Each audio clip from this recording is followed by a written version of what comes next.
guys, what's going on? It's me, Joy from Be the Difference. Welcome to Hello World on Vocation. Yes. So today I am in I should sit right here. So today I am at the Hotel in NYC. I just came here after work. I'm supposed to be doing a talk, so just waiting for everyone to show. But I'm excited. I hope your day was phenomenal. Hold on. Let me see. Okay. See, I'm in a good light right now. So yes, I forgot my webcam and I don't have lights. And so if the picture is blurry, it's because I'm going from the webcam to the camera. And sorry about that. I remember that I forgot everything as soon as I left work. As soon as I left to go to work this morning. So I said, I'm not turning around. There's a webcam and I'll just have to use the lighting wherever I am. So hopefully the quality isn't too bad. How was your day, Shamrock? Oh, thank you. Girl, I have something crazy to tell you. But how was your day? I want to hear about that first. I missed the chat this morning. I was actually a little busy doing other things today, so I didn't see anything. But I did check out Hit Flippin' Mama's channel. Yo, she cracked me up every single time. Anytime I see her, she be cracking me up. So I was laughing my behind off when I saw her. And this is my first time coming to the Hotel. So this is a different experience. Can you hear me okay? Because I know I'm underneath a speaker. I hope you hear me all right. It's been long.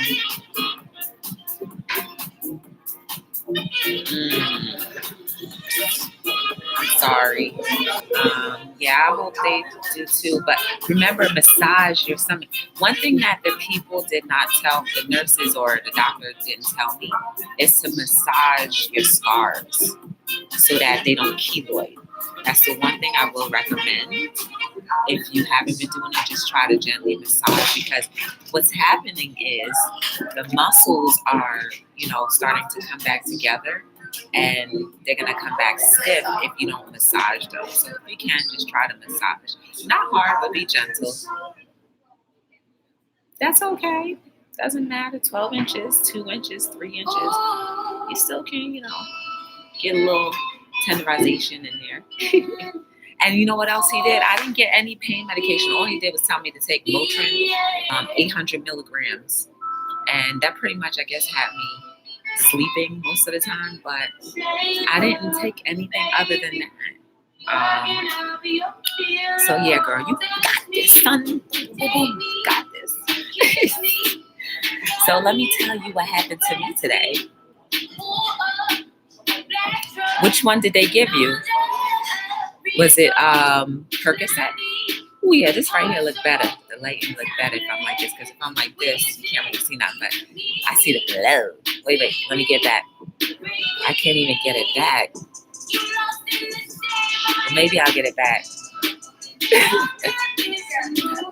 But yeah, I'm still waiting for this group of, I made it darker. Okay, here we go. Now I got it. My teeth are shining. But I'm still waiting for some people to show up. I'm always early for everything, it seems like. But it's okay, because I'm here with you and you are keeping me company. Shout out to everybody who is here with me on location at the Hotel. Make sure you are subscribing, hitting that little thumbs up, and liking and sharing the videos, because you never know who may be encouraged or inspired by what we say. And I'm gonna keep the live on tonight, because I guess you guys can check out how I talk, I guess, when I'm in a group. So who knows? And then maybe you can meet some other people too. So it is what it is. So yes, I am here in New York, and I left work And usually going over the GW bridge is a nightmare, especially around this time because it's rush hour. Um, Vicodin. Yeah, Tylenol is good. You can try Tylenol and Motrin mixed together. I can't remember the dosage, but girl, that thing works wonders. When I had my eye surgery, I took that thing and ooh, girl, I felt good. It was like the pain instantly went away because I don't take medication, so maybe it went to my bloodstream a little faster. I don't know, but yes. So yes, I finally got into the city. It only took me a half an hour to get into New York City from the GW Bridge. Isn't that crazy? And I got all the way down to 42nd Street within 12 minutes of that time. And within that time, I was just hoping and praying that I would find a spot. So as soon as I hit the GW, I was like, oh, please let me get my spot, because I always like to get my little close spots to any location. If it can't be in the front of the place, then I like to, get somewhere close by. So, girl, let me tell you, I passed the Yotel 2 blocks away. I was like, okay, I'm not turning up 42nd Street because I'm literally like a block away from 42nd Street. So, no, but I'm on 10th Avenue. But still, that's still crazy, right? And usually there's no parking around here. So I went up to this residential part of it. And I think I'm parked on 45th or something. I don't even know. But anyway, girl, as soon as I turned up the corner, I was just like, I need a spot. This guy pulled his little mirror out. And I mean, the space was big enough for a big town car. You know them town cars, like the 1995 town cars, like a truck. So I'm like shaking because I couldn't believe I found a spot within 5 minutes of me looking for a spot. Not even. So I was like, is this too good to be true? I was looking at the signs to make sure I read it right. Because in New York, you need to read the signs 5 times to make sure you're right. And there was no parking on Tuesdays and Thursdays between 11 a.m. to 12:30 a.m. Girl, I almost laid in the spot when I got out of the car. Like, I was still shaking because I couldn't believe it. And literally the car in front of me pulled out too. And then this other truck parked. And I was thinking he was going to hit my bumper. I was like, he's going to hit my bumper. He's going to hit my bumper. So anyway, he didn't hit me. And then I decided to, okay, fine. I gathered my stuff together because I was still in amazement and awe that I actually found a spot so quick. And so I was walking around the corner, and then first thing I noticed, because I used to deal with people in the industry, but the first thing I noticed is I saw, a black car, a black SUV, and then I also noticed some bouncers or bodyguards, and I was like, okay. Then when I paid attention to the body, because they're the ones that make everything very visible. So when I noticed, I looked and I saw this woman in a gray dress. And not only was she in a gray dress, but her hair was rainbow colored. And I was like, wait a second, that's Cardi B. And so then when I looked to my left, I was like, okay, that's her husband. I forgot his name at the time. So I was like, I looked him in his eye and I was like, yeah, that's him. So then, mind you, I was on my little Instagram live, not Instagram live, but I was just on my Instagram filming and I rarely film myself too when I'm on Instagram telling people where I'm going. So I was just excited because I'm about to do this talk, right? So I said, oh, I just walked by Cardi B and her husband. Right. And so as I walked by, I was walking to the hotel, and I got here to the hotel, and I was like, wait a second. I was so concerned about getting to my destination that I was like, wait a second, this is probably a once-in-a-lifetime chance for me to meet someone who is in the entertainment industry. So I was just like, okay. So then I hung up with my conversation. I started walking back. I said, you know what? As a small business, you've got to be crazy not to try, right? And so I walked back, and I saw that the husband his name was Austin. I saw that he was in the Dunkin' Donuts, so I posted up in front of the Dunkin' Donuts because I thought she was in the car just waiting for him. So I was like, maybe she looking like, who's this girl in that pink shirt that looked like nobody else in the street, right? So you know, sometimes you get that in your head, right? So I said, well, you know what? I guess I'm not gonna say. I was like, well, maybe I could talk to him. So I went to the Dunkin' Donuts. Mind you, I don't eat Dunkin' Donuts. I don't eat none of that kind of stuff. Well, yeah, I do, but once in a while. So I went to the Dunkin' Donuts and I tried to do the respectful thing. And so, like, they were taking long to come to me. So I turned around and I walked up to the bodyguard. I was like, hey, is that Cardi? He's like, I can't say. I was like, I know that's her. And I was like, do you think I could talk to her? And he was like, no, she's with her family and they're just trying to enjoy quality time together. So I was like, okay, I understood it. And then I was like, listen, I'm just a small inspirational clothing company and I just wanted to encourage them. And literally that would be what it is. So I gave him the card. Then I went back to buy my little donut. And so I was laughing with the cashier. And as I turned around, I said, I saw that she was looking at me, but I was trying to be respectful. So I just put my head down. Didn't have my phone in my hand or anything because I don't want them to think that I'm trying to stalk them or do any stalkerish type things. So I kind of had my head down, and the bodyguard, he was definitely looking at me to see if I was going to do some sneaky stuff. And he said, I got you, sis.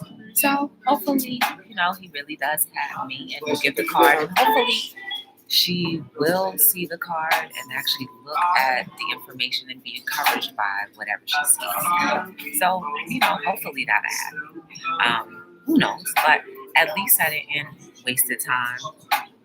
At least I didn't waste the opportunity, right? To see if anything could possibly transpire. I don't know. But yeah, so that was my little excitement for the day.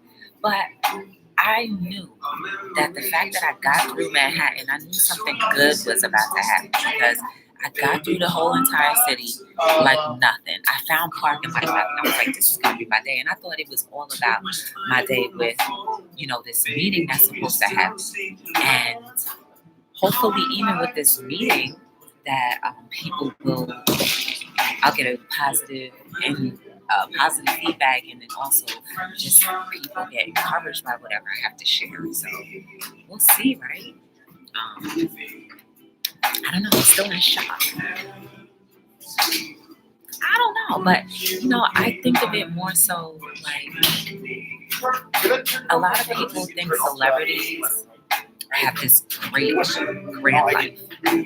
And financially, it makes sense that way. But a lot of them are very alone and feel like they have no one to trust. Oh yeah, and she was with her manager too. And the baby was there too. So she was with the baby, Offset, the baby, and Cardi B, and then her manager were there, and the two bouncers or bodyguards. So I didn't want to stare the baby down. I didn't want to do anything like that because I don't want to be a weirdo, and I also want her to know that I'm set apart from. You know, most of the things, people are looking at me strange because they see me talking. That I'm not like a regular, you know, follower or whatever. So I also wanted to respect her time alone with her family because I'm pretty sure it's hard for them to navigate any city without people, you know, noticing them and trying to gather around them, getting pictures and stuff. And I mean, she was out there, so out in the middle of the street. So I'm surprised that people didn't really notice, or maybe they did notice and didn't want to bother her either. I don't know. But everything happens for a reason. So I hope that maybe and I'll show you what I gave her. I gave them this card. So there's a few quotes on there. So hopefully one of those quotes, and this is my favorite one, and this is my favorite one. So hopefully one or two of those they'll be inspired by or encouraged. I don't know. But these are actually quotes from the book that I wrote, the first book. So the second book did drop. I dropped that on Sunday. So that is on Amazon, and if you want to check it out, you can definitely check it out. So yeah, I'm hoping that some people hurry up and show up. Yeah, if she does, that'll be cool. I'll keep you guys up to date on that. But yeah, so at least the takeaway that I have from it is normally I wouldn't even entertain like bothering people when they're in their personal time. But again, who knows if I'll ever run into her again? But maybe I'll leave a lasting impression. Like maybe the light that I have inside me will encourage her. I don't know, but we have to try, right? You know, we definitely have to try, whoever it is, and even people that I see in general. It's good just to like smile and just make people feel encouraged and all of that good stuff. So who knows? Everything happens for a reason. I know, girl, because I don't know, like. Honestly, when I found out that something happened to you, I was like really hurt. Cause I was in the chat like whatever, and then he said Shamrock or Destiny was put in the hospital. I was like, in the hospital? What are you talking about? So like it was devastating to like find that out. So I'm so glad that you are doing amazing. I know the pain is probably really bad. I was just wishing that and praying that the pain wouldn't be bad so you could enjoy the recovery, but hopefully it'll go away soon.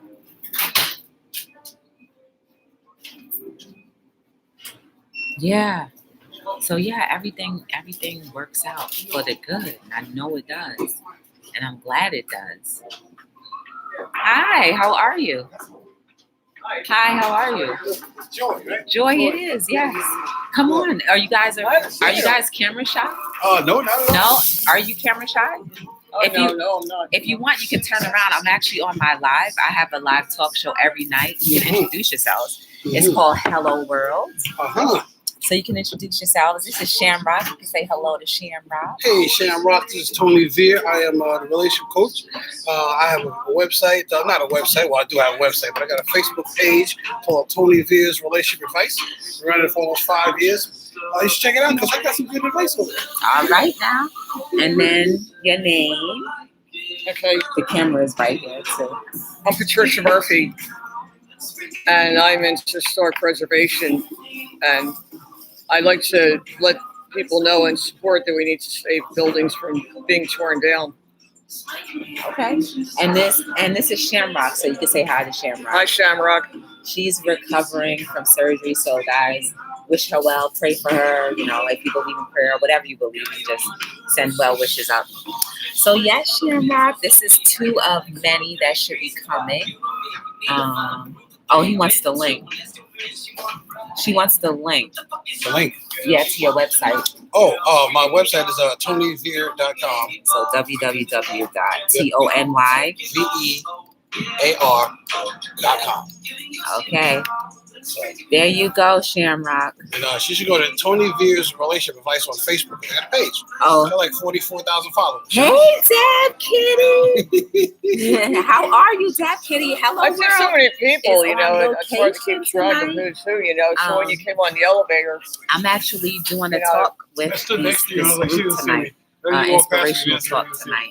So hopefully that will work out.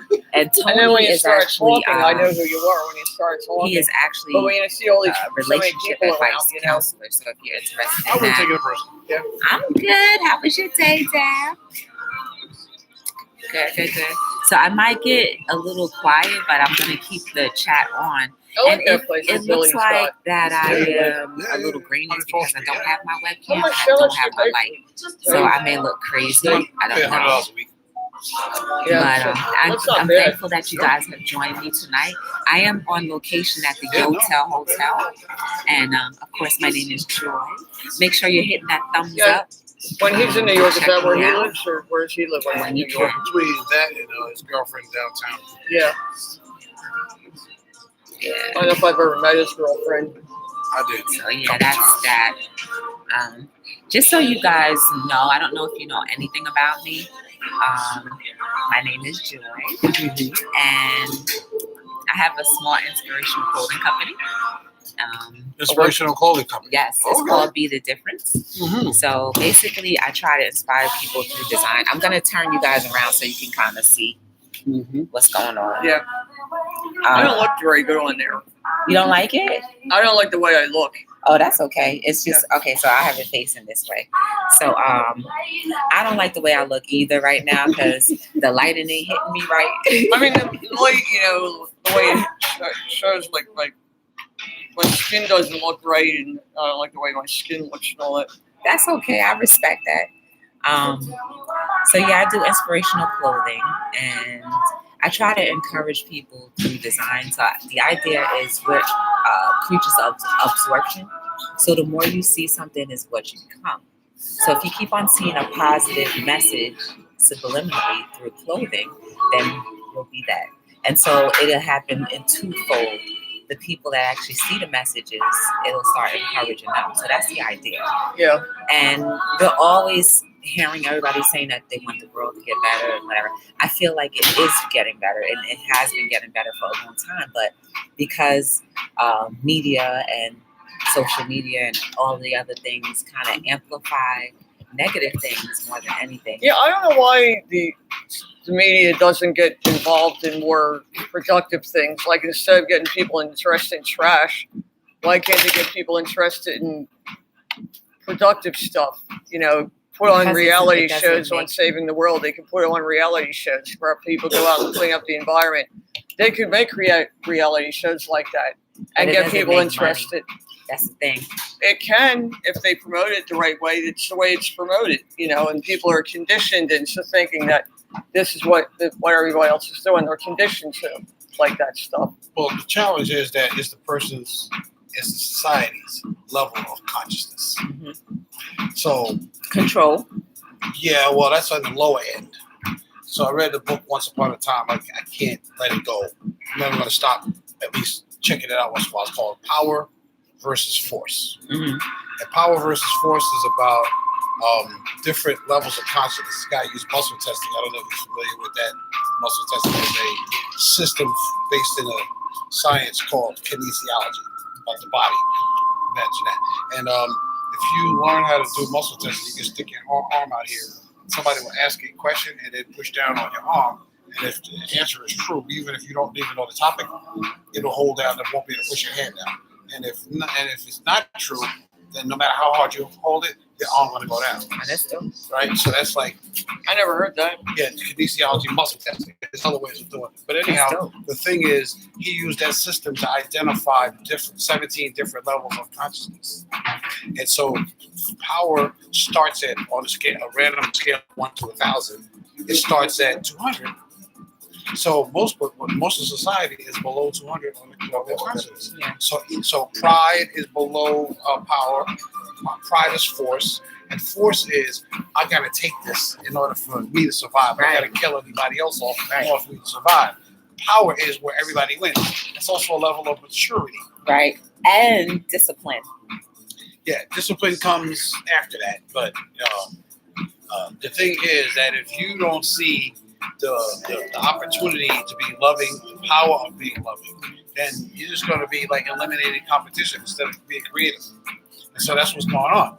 And the media doesn't admit that politics is marketing. It is. The reason why Trump is so good at what he does is that he's a masterful marketer.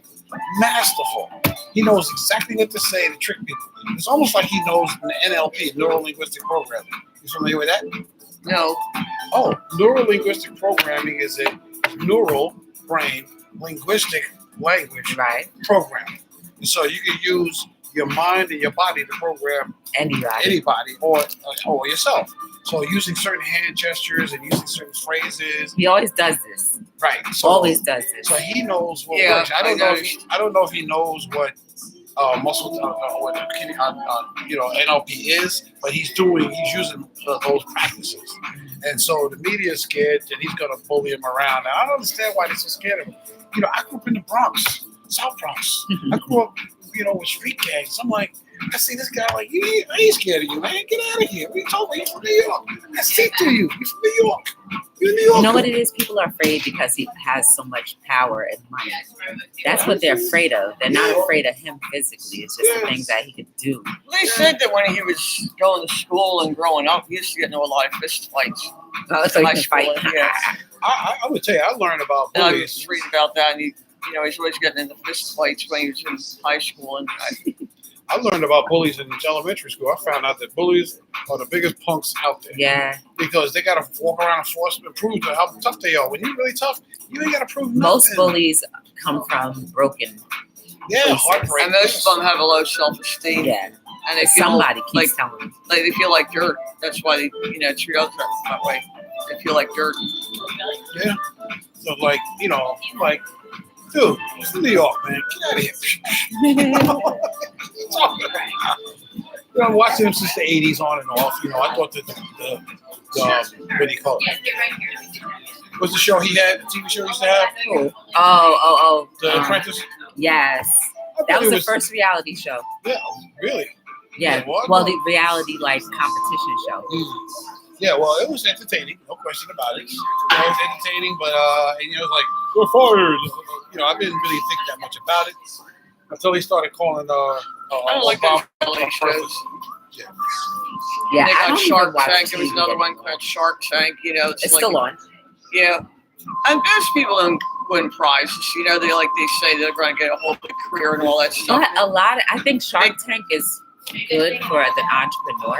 Yes. Because even if they don't make anything or win anything or get the they win a contract, prize. That's all. They don't. No, but a lot of them, even if you don't get the contract, the general exposure from television alone can boost their actual income. And it has happened to some people who have not won anything. Right. And they ended up getting contracts with someone else, a different company, and now they're multi-millionaires. Yeah. So, I do believe that Shark Tank is a great way for small entrepreneurs to get their foot in the door, or at least get the free marketing. Right. Well, how do you get on that show, Shark Tank? You have to present. Yeah, you have to present a portfolio, and then they pick you. So with anything, you still have to be picked. But if you get on national TV, whether you win their contract or not, which you probably don't want to win anyway, you end up getting all this exposure. In addition, you learn so much about business by hearing how they interact with all the entrepreneurs that make the presentation. So you learn how to create cash flow because they're checking to see if you're making cash flow. You learn about operations. You learn about the thinking of people that had big businesses, how to build a big business in a short span of time. If you listen to them long enough, listen to enough episodes, you start changing your mindset around how to make money, how to think about money, how to manage, a crew of people, how to manage operations, all of that. It's a great training program for somebody who's watching it. Never mind the entertainment program. Yeah, right. It's a training program. In my opinion. I agree, and I don't like her reality shows. Those are some of those reality shows because I've been a part of them, in the background. Like Kardashians, and they're a lot of trash. those is really them really reacting to what's going on. The only thing that is predetermined is location spots. I'm gonna meet here. You have to get the restaurant's approval to use their location to film. But the way people react, that is natural because you forget that there's cameras there. No matter how many people are in the room, you forget there's cameras there. Once you get talking amongst yourself and other people, you forget that the cameras are there. So those reactions are mostly real reactions from what I've seen. The hardest reality shows I had was around relationships because I'm a relationship coach. I'm listening to them on The Bachelor, and I'm like, that's. I actually went to somebody who was trying to pitch one of those kind of shows, and that was all determined who was going to get kicked off. Yeah, but the thing is, the skill sets that they was using to choose the right person. It was, but I'm saying that to say that probably was not. It was fixed probably because when I was watching how they were trying to set up and pitch a new reality show like that, they were like, okay, you're going to get booted off. You're going to get booted off next. So with The Bachelor, I don't believe it's in questionable. competition. The Bachelor to me is questionable whether they actually are genuinely picking the people at that time. Most of them are all an act. It's reality shows, just an act. You know, I think those relationships, like a real life shows and that the all an act. No. The reactions that they have, those are real. Those are real. But they don't live like that. You know, they rent the location where they're taking place. Some of them really do have money, and yes, others do rent the location. Like the production company will rent the location. Yes, that's true. But some of their money is really real. Yeah, well, the thing I'm talking about is like the fundamentals of dating and relationships. Oh yeah, that you can't get that from a show. It's like just watching it. It's like torture for me. You know, like I can't believe that's your qualification structure for choosing the right person. You gotta be kidding me. No, You're that's happy. predetermined. Yeah, and I've seen. I remember there's at least I only paid attention to. There's one couple that ended up getting married out of the Bachelor. 3 years later, they got divorced because it wasn't really genuine. Because they didn't know how to choose the right person. Most celebrities, you know, when they get married, it usually doesn't last. I don't know why they even bother getting married. You know, well, for publicity. That's it. For publicity. That's all. Some really do love, and then it's different when you actually live with somebody versus dating. When you live with them, it's a whole other story. You know, they should just live with each other. Never mind get married. Just live with each other. Well, that's how I feel. Well, the biggest problem in relationships, period, end of story. Y'all gonna like what I'm about to say, maybe. Is that don't shake the table. Okay. If you don't know who you are, you're just never going to make it work. Sure. Because you will, the only people you'll be able to be in a relationship with is someone who actually doesn't know who they are either. So there are two people who don't know who they are, be dependent on each other to make each other happy, right. make the other one happy. Two That's not a job. People trying to become into a perfect situation. Right, But it's only a perfect situation because that's what we say it's supposed to be. Yeah, and so people who don't know who they are, they be like, "Oh, it seemed like a good idea at the time," but then they upset later. Because everybody is enjoying the what is it, the honeymoon stage of, oh, we're putting the wedding, I'm picking the dress, I'm picking the cake, we're picking the reception hall, we're having we're having all these parties, but then reality is we have to look at each other every day. And then the worst part is that you don't even know how to say hello.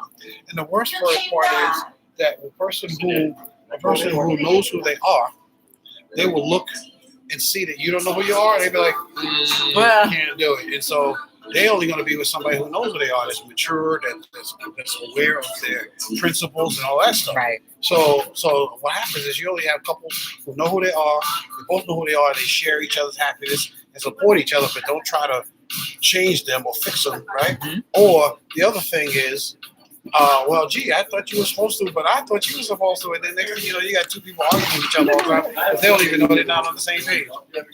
You find out later, though, when they blend their lives together, that's when they find out. I think a lot of these celebrities are got some mental problems. A lot of them have mental problems. Well, you have to have a sort of kind of personality to love being in front of millions of people and people just gravitating to you because of whatever need that you would lack.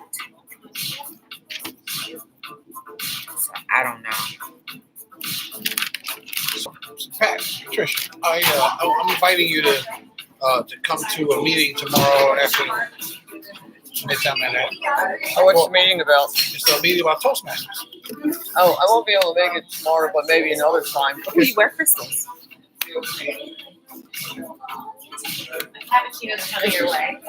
It's a crystal, right? It's a turquoise. Is it cold to the touch? Yeah, it's a crystal.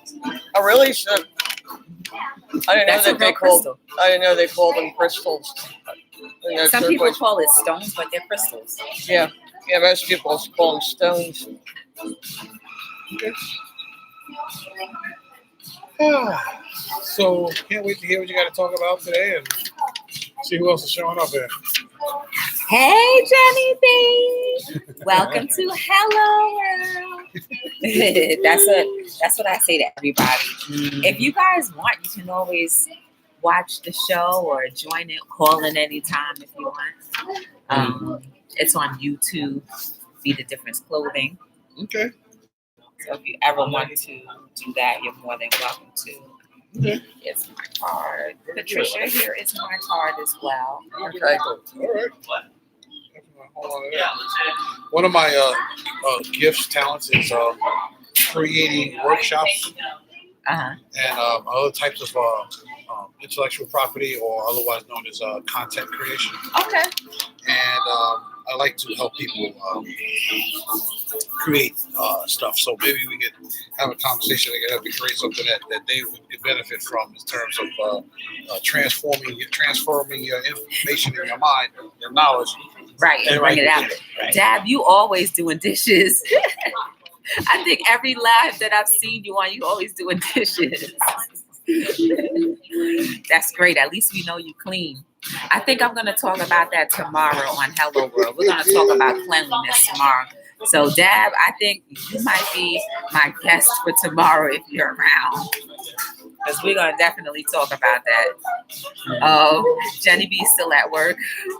6 of us we have. Oh, good Lord. Do you ever lose any dishes, Dab? I was listening to somebody's live the other day where they said the kids, oh yes, it was a live the other day, where the kids would just throw away like forks and spoons because they didn't want to wash them. Does that happen at your house too? Yeah, I was like, what? I was like, I never ever contemplated throwing away dishes. My parents would have known. My mom would have tore me up. Oh, yes. Please. It would have tore me up. Like I would have went back and picked it out the garbage. And everybody knows I don't like or touch garbage. Yeah, no. Okay. You'll notice when you're looking for that good spoon. You'll be like, where's my good spoon?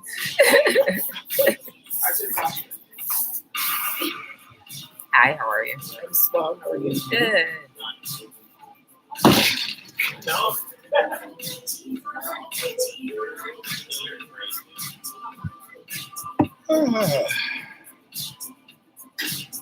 So how many people actually come to this group?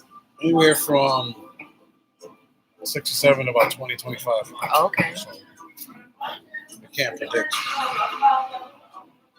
Was I on the phone with you earlier? Yes. Oh, okay. Yeah. I'm sorry. I was like too into I just saw Cardi B, and I was just like, wait a second. I was kind of shocked, and then I was like, well, while I was on the phone with you guys, I was walking back to my car to see if I saw her again to get my card, and they happened to be there. So I was like, okay, I'm taking this opportunity. You never know. That's right. So I just said, I just wanted to encourage them. I didn't want nothing else like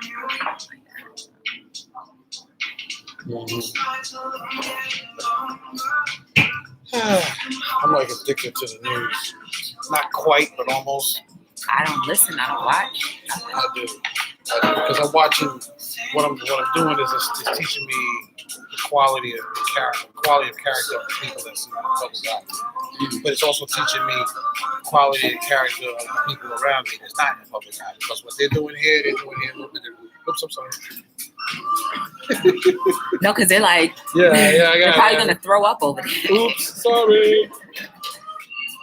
What am I having coming in? Talk with your hands. Yeah. I do too. Have you ever done any landmark classes? Well,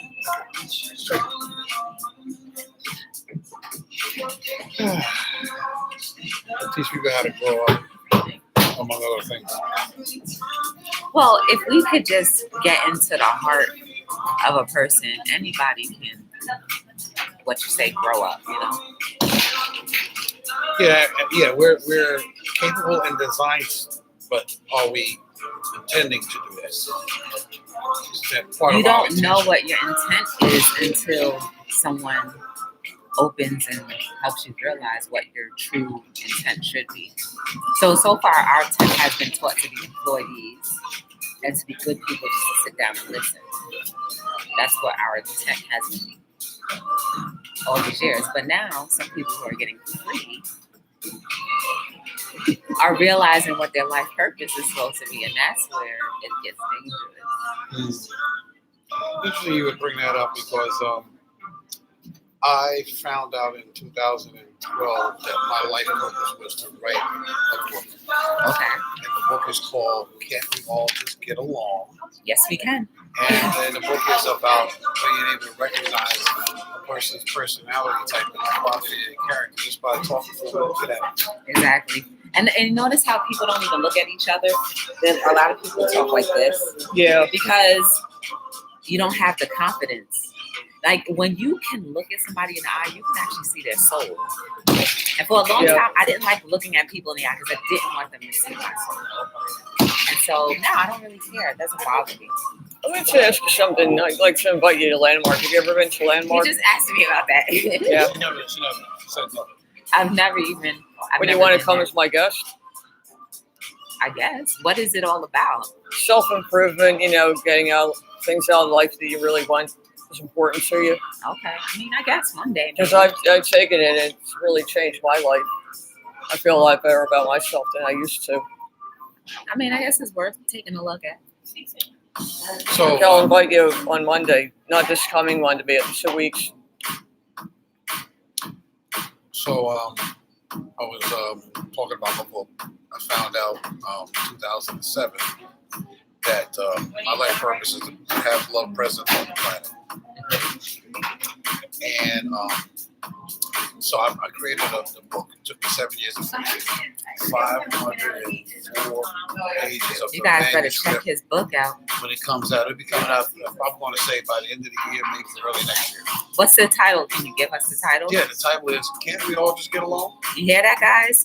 Can't we all just get along? How to see through and succeed with others. How to see through and succeed with others. Look out for that book. He is dropping it in, you said spring? Yeah, I'm thinking the end of the year, maybe early next year. That is, see, those are great stocking stuffers Yes. for Christmas. So 500 pages of how to improve the quality of life for all of us.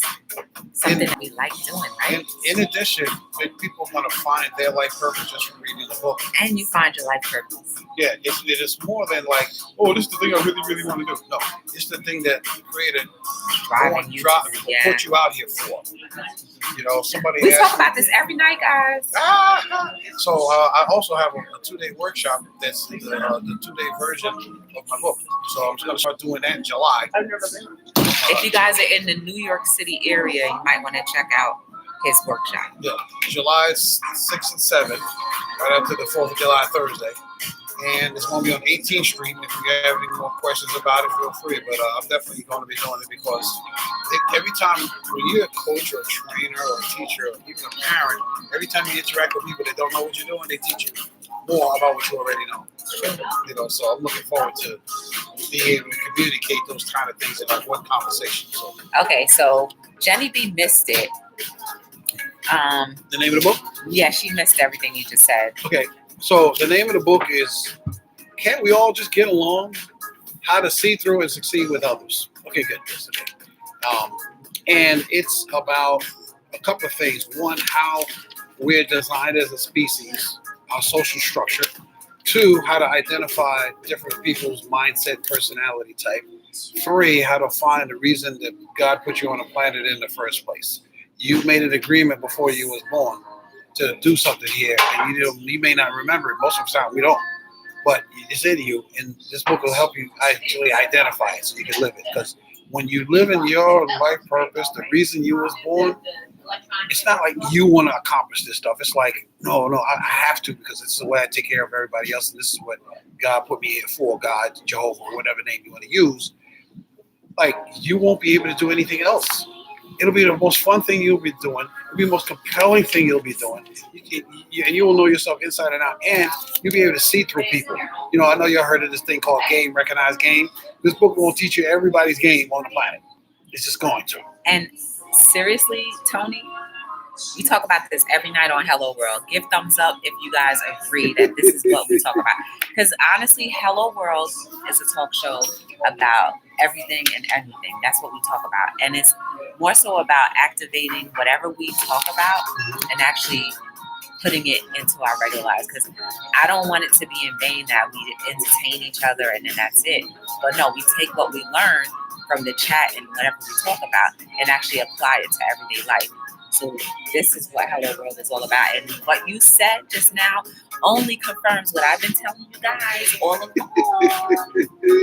So now you have to put that to use. Yeah, so that's what's up. It's coming out. And I met him for the first time just now. Yeah. Word. All stuff. Get this young man a chair.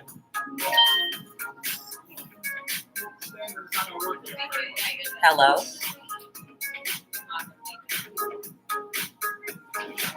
Yeah, there's three of us right now.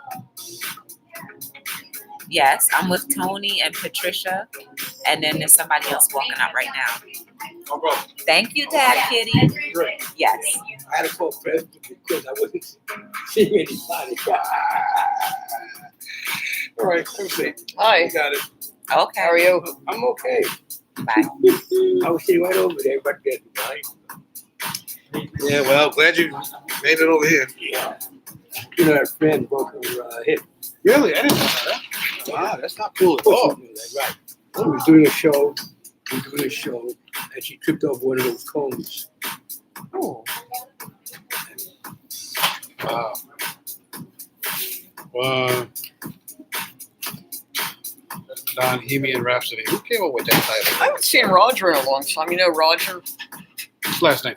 I forget, he's a white man, and I saw him a couple of years ago. I haven't seen him in a So long guys, time. if you hang in with me tonight, Okay. if you guys hang in with me tonight, I'm just gonna keep this on. Oh, I know you're talking And, about Roger. Yeah, I to haven't see seen what him. they're talking about. Yeah, I haven't too, seen him in a long because time. I'm new to this. And he needs to be a regular here, you know? Gotcha. So I want to go on to. Hi, how are you? I'm good. Good. Good, by the I'm way. Joy. Yes. Nice to meet you. You described it to me personally like a clone. Oh, okay. I'm I'm good for now, thank you. I'm good for now. I actually, believe it or not, I'm on I'm doing a fast called the Master Cleansing Fast. Okay. Have you ever heard of it before? What No, kind of but I fast? do fast all the Master time. Cleansing Fast. Master cleansing. Yes. The Master Cleansing Fast is a fast. It's got a nickname called the Lemonade Fast. Okay. So it is raw lemon squeezed. Then you get grade B maple syrup, which is not it's less glycemic level. And then you get a little bit of cayenne pepper with water. You mix it, and then that's all you have other than water. So is that what you're drinking? No, this is just water. Oh, okay. I was Yeah, gonna say they concentrated to like be really clear. yeah, no. I didn't bring any with me, but I'm on day 4 of a 21-day fast. Okay. So there's no solid food for 21 days. That's cool. Everything is gonna go right through you. You look thinner than you were. That's one of the reasons why I didn't recognize you right away. You do look Ah, thinner. okay. It's fast is working fine. But that cayenne pepper will like To clean your system clean out. you out. Yeah. Yeah, that's what. Clean your senses out, your sinuses, all What was that. the doctor Sebi. Dr. Sebi. Yeah. Yeah, he talked about mucus, cleaning the mucus. Well, if you can also clean the mucus out by putting lime in your water, just lime. What about, I heard that apple cider can Apple make you cider lose weight. vinegar is very good. Apple cider vinegar very good. Yeah. It's makes very you lose good. weight. You can also peaches. They're very high in alkaline, so it will remove mucus from your body as well. Yeah, I learned that from Sebi too. So Glad I like peaches. yeah, peaches are very. Yeah, I good. like peaches. They're my favorite fruit. I had think. no idea. They said peaches have more alkalinity than limes in the water. Got it. I didn't know that. Yeah, so they're very, very good. Sour sap is good too. If you ever heard of that. So. So on my fast, I lose about 1 pound a day. That takes me about, if I don't do anything, it takes me about 4 to 6 months to gain all the way back. It takes a while, not quick. Well, not if you eat a lot. If you just pound food back in. Yeah, for me, it's more about exercise. I'm a vegetarian.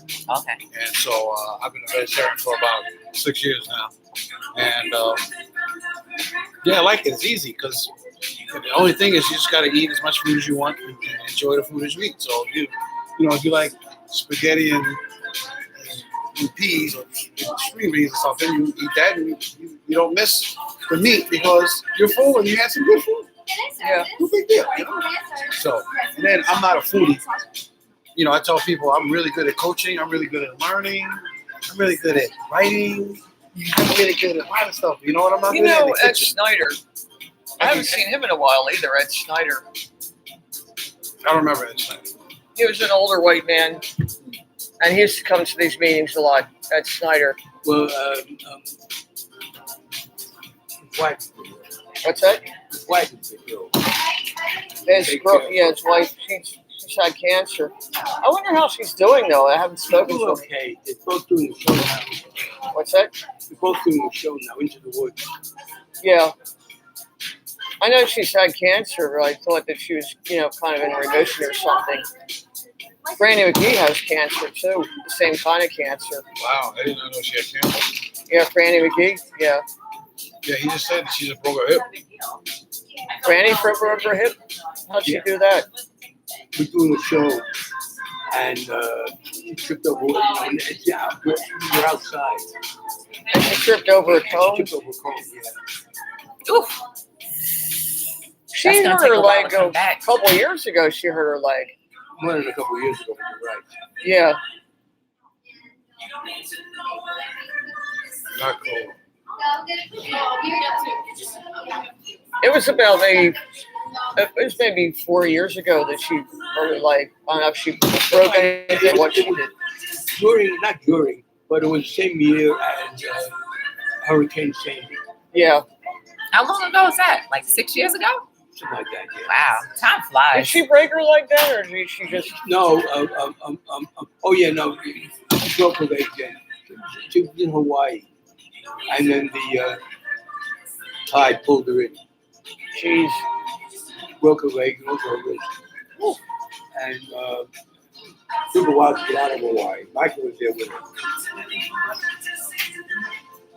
I know she's performed in that Halloween, party that they have this thing outside, and she's performed in that, at the theater in the new city.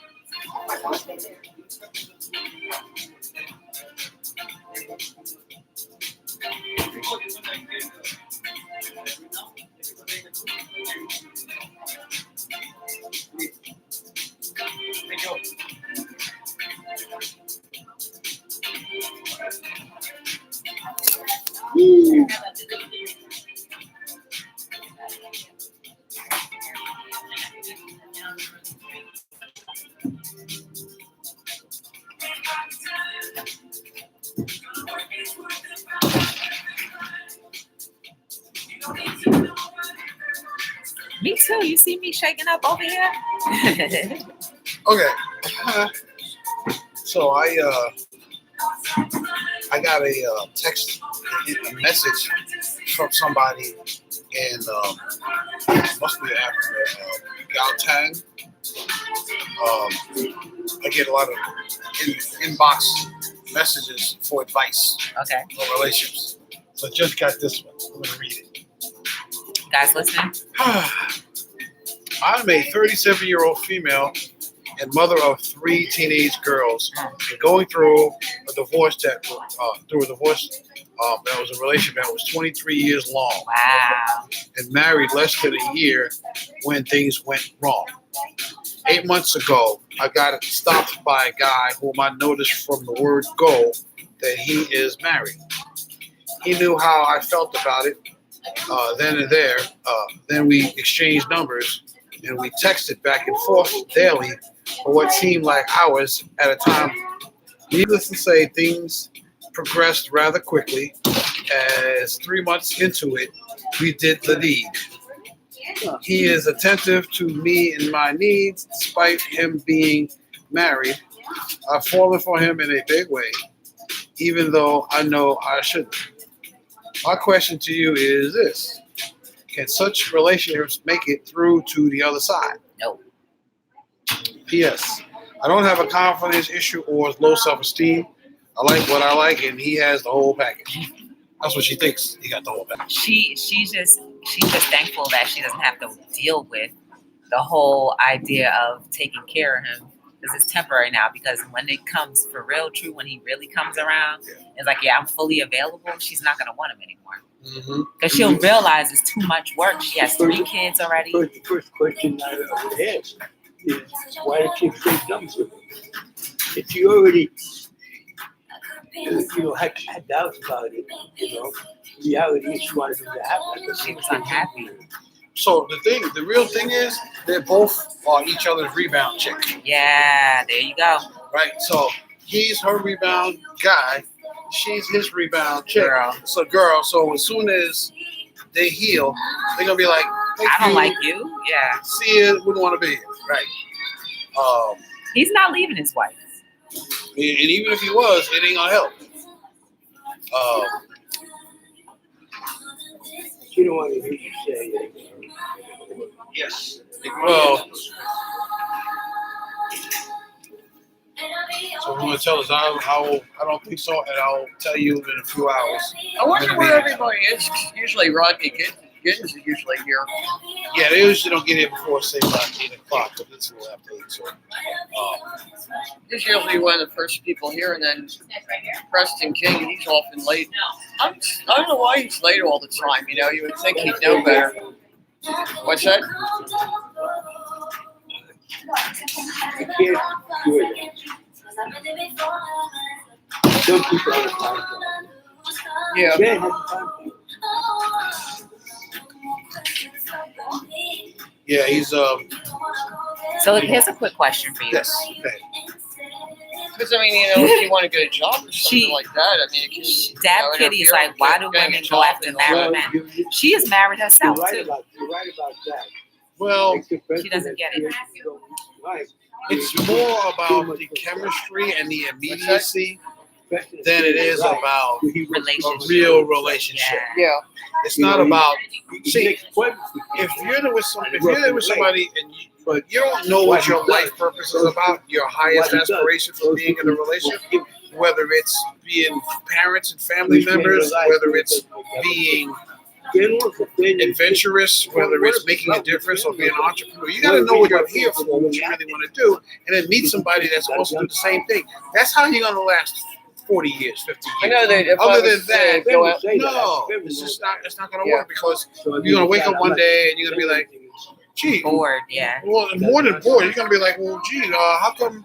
It's like if they was who are to you? I meet don't with even know who you are. somebody, We've been living this separate life for so long. like You're if like you meet roommates that have sex somebody, they would And say then you got to be here at a the more certain you time, distance yourself, the less And they said, chances you're you not actually here, I'm even going gonna to have go. sex. And they call So, and say, I'm no, leaving. if You're you're not playing the same Maybe game, you're if not they- partners. You're not did blending that your a few life times, together. they might learn It's not going to Not work. gonna happen. to, The only other thing is be you on could, time. if you don't blend your lives together, like y'all not on the same page about something, if somebody's willing to say, okay, I'm going to support you or whatever you're doing, no matter how hard it is and how long it takes and all that stuff, and then you become a partner, kind of like the way Martin Luther King was with Coretta Scott King, she was his support structure the whole time. She wouldn't stand on stage with him. She wouldn't stand on stage until after he left, but she was there with him the whole time. I don't think he could have done half the stuff he did without her by his side. But if you're not a partner, as a support structure, support partner, I think and you're not doing the same thing, you don't want to accomplish the same goal, then time conscious. you're just like having sex and waiting for, the end result. That's what I meant when I was talking about earlier. It seemed like a good idea at the time. So, yeah, no. She said, I always felt marriage was sacred and even be fired. Oh, even before she got married. Yeah, well, the thing about that is you can be committed to marriage even if the relationship doesn't work. And why that could be a good thing if you're actually clear about it is if one of your standards is loyalty and commitment, then that works for you to some degree, and another thing is when you're parents, women often, I don't think anyhow, what I see, guys don't get it either. They don't understand the value of a dad around the kids, because generally women want to keep things safe and secure and want to take care of the kids, want to make sure they don't get in trouble, don't get hurt. God is not worried about that. What he's worried about is how you're going to be successful. You need to succeed in this world, because if you can't succeed in this world, you're in trouble. So you have these two sides working with each other. here's another good thing about it. Great thing, excuse me. It's not good. It's great. Is that you listen to mom and you listen to dad, and then you listen and say, you know, mom knows what she's talking about. Dad wrong in this one, and then you listen to mom and dad. And then later on, dad, I'm gonna listen to dad what he got to say. And listening to two parents at the same time for the entire growing up period is you end up teaching your kids how to be independent thinkers. They're not gonna be followers when there's only one parent around. That I was lucky growing up. Yeah. Because I was raised by both school and at the same time. Right. So And they you did get a terrific job with me. right. Do you want to say hello to everybody? I'm on live right now on my show. She's doing a video show. Oh, It's called Hello World. It's on hello YouTube. world. Hold on. You see? Yeah, that's Ted. So say your name and. My name is Ted, and I'm a member of City Works. Also a roommate of Fran McGee, who actually started the organization. Okay.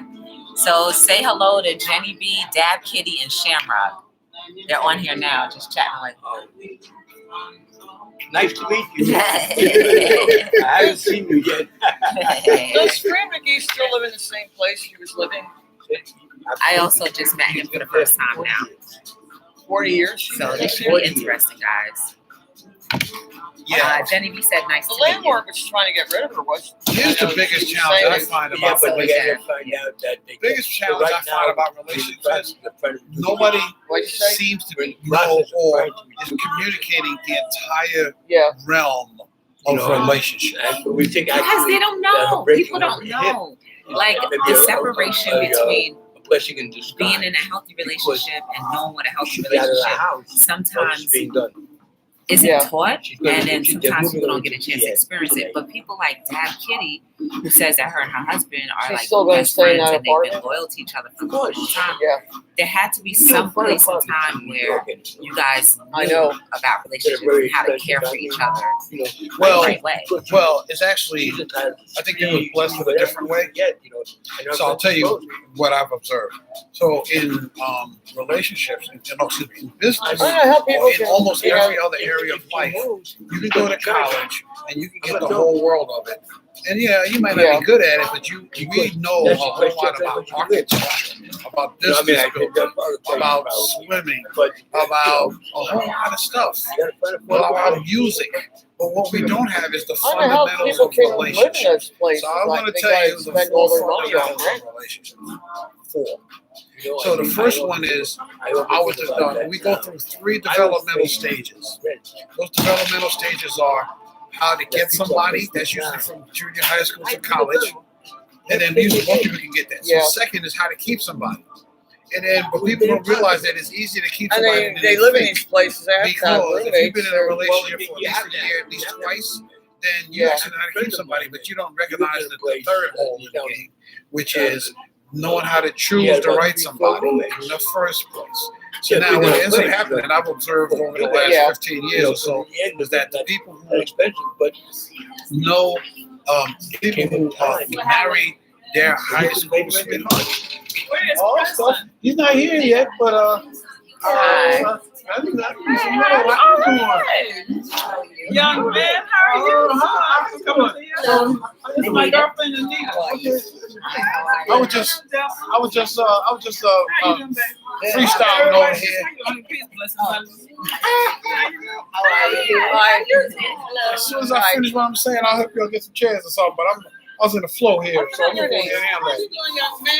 So, How are you now? so if a person doesn't marry their high school sweetheart, She said in high school she met him. that's why y'all. I guarantee you chose the right person the first time. Guaranteed. So if people don't marry their first high school sweetheart or college sweetheart, what ends up happening most of the time is you don't get it right to their third marriage. They be struggling around trying to keep somebody that they get, not knowing that they didn't choose the right somebody because they never learned that. That's the first of the fourth problem areas, or the first four areres you need to master. Even The this. second Yeah. is understanding the five problem areas. Because once you meet the right somebody, you still need to know how to work the program, work the relationship. So there's five things. One is not knowing who you are. If you don't know who you are, there's nothing else anybody can say. And the problem is people don't know that they don't know who they are. Marketing Like a dog eating poison. Oh, The next day, you know, and they're happy because they got away from So the you have master. something you may And be then the next day, interested in. they're like, how come I'm sick? I'm sick. Yeah. So they ate poison, but they didn't know it, right? So the second problem is not Yeah, understanding the difference between gender, because men think But differently you than said women, a vice little versa. more would help. The third is not managing emotions. It's not that people don't manage emotions. They don't even know that they're supposed to. They For just some feel reason, it. they always change their I have menu a here. saying, feelings They are always terrific what? servants, They but always terrible change their masters. menu here for some Number reason. They four. changed the layout. Hey, Every A-Town. time. Yeah. Sorry. That's all right. Hey, Well, you know what? A-Town I Production. Everybody, welcome A-Town Productions. He is great if you need t-shirts made. I like If the you furniture need, here better than the caps made, if you need embroidery made, go check him out. He's amazing. He had me on his show when I was talking about my book. So definitely check out A-Town Productions. Go to his page and show him some love. Put some thumbs ups on his page as well. And also thumbs up on my show tonight. And this is Tony right now. He's breaking down relationships too. So continue, sir. I'm sorry. Great. So the first thing I said was the developmental stages that we go through. It's like, you know, from childhood to adulthood, like that, right? In the relationship. The second thing is understanding the problems that can happen. I know he's And over out here, of and all I the can't problems that can say happen in much relationships, after 9. it's only I five. can't say much So I'll say them again. I was trying to get it out. The first one is knowing who you are. If you don't know who you are, there's nothing else anybody can say. You know, like, The second I work in the is morning, you know, knowing early in the morning, the so I difference can't really between stay gender after and how to past work 9. with the Where'd you want opposite sex. You don't have to read their mind. You just need to know what works and what doesn't work. He went The to third Skyway thing and is to something else understand up there. that you have to manage your emotions. And then once you understand you have to manage them, be responsible for them. Not bury them, but just be responsible You for haven't them. talked to him in a Then you while? actually need Oh, to yes, actually I do still that. have contact with him. Okay? Because your emotional state I have is a what's couple going of to things give I you can the send culture over of to your you, might be relationship. interested in The seeing fourth is I knowing make how to money. work with each other and making sure your needs are met. And then the fifth one is knowing how to communicate effectively. Now, most people say, you know, communication is the most important thing. It's actually, the other things are bigger than that, but you still need to know how to do that too. So that's the second thing. You need to understand the five problem areas. Recognize them so you can solve them. Because when you understand them, no matter how big they get, you can always Where are solve you them. now, But you need to anyway? know. I forget And what one of the things reasons you're why it's so besides difficult Skyway. is because when you get a Are you problem, in Snack usually it's Here got Beyond? 3 of those 5 problems I said at the same time. So you solve one aspect of I've it, done and it then you with wonder the why they email. weren't I still got didn't work, into right? it, but I Like, haven't done it. you get a You can use flat it. tire on the road, And, right? And she's like, I'm feeling safe, I'm safe I'm and secure. also But y'all into don't say health. that. You'll never tell us that. We think we're supposed to make you happy rather than make you feel safe and secure, right? The guy that's supposed to know that, you don't need to know that. He's going to try to make you feel safe and secure. But he's over there trying to feel successful. So he goes against the thing fixed.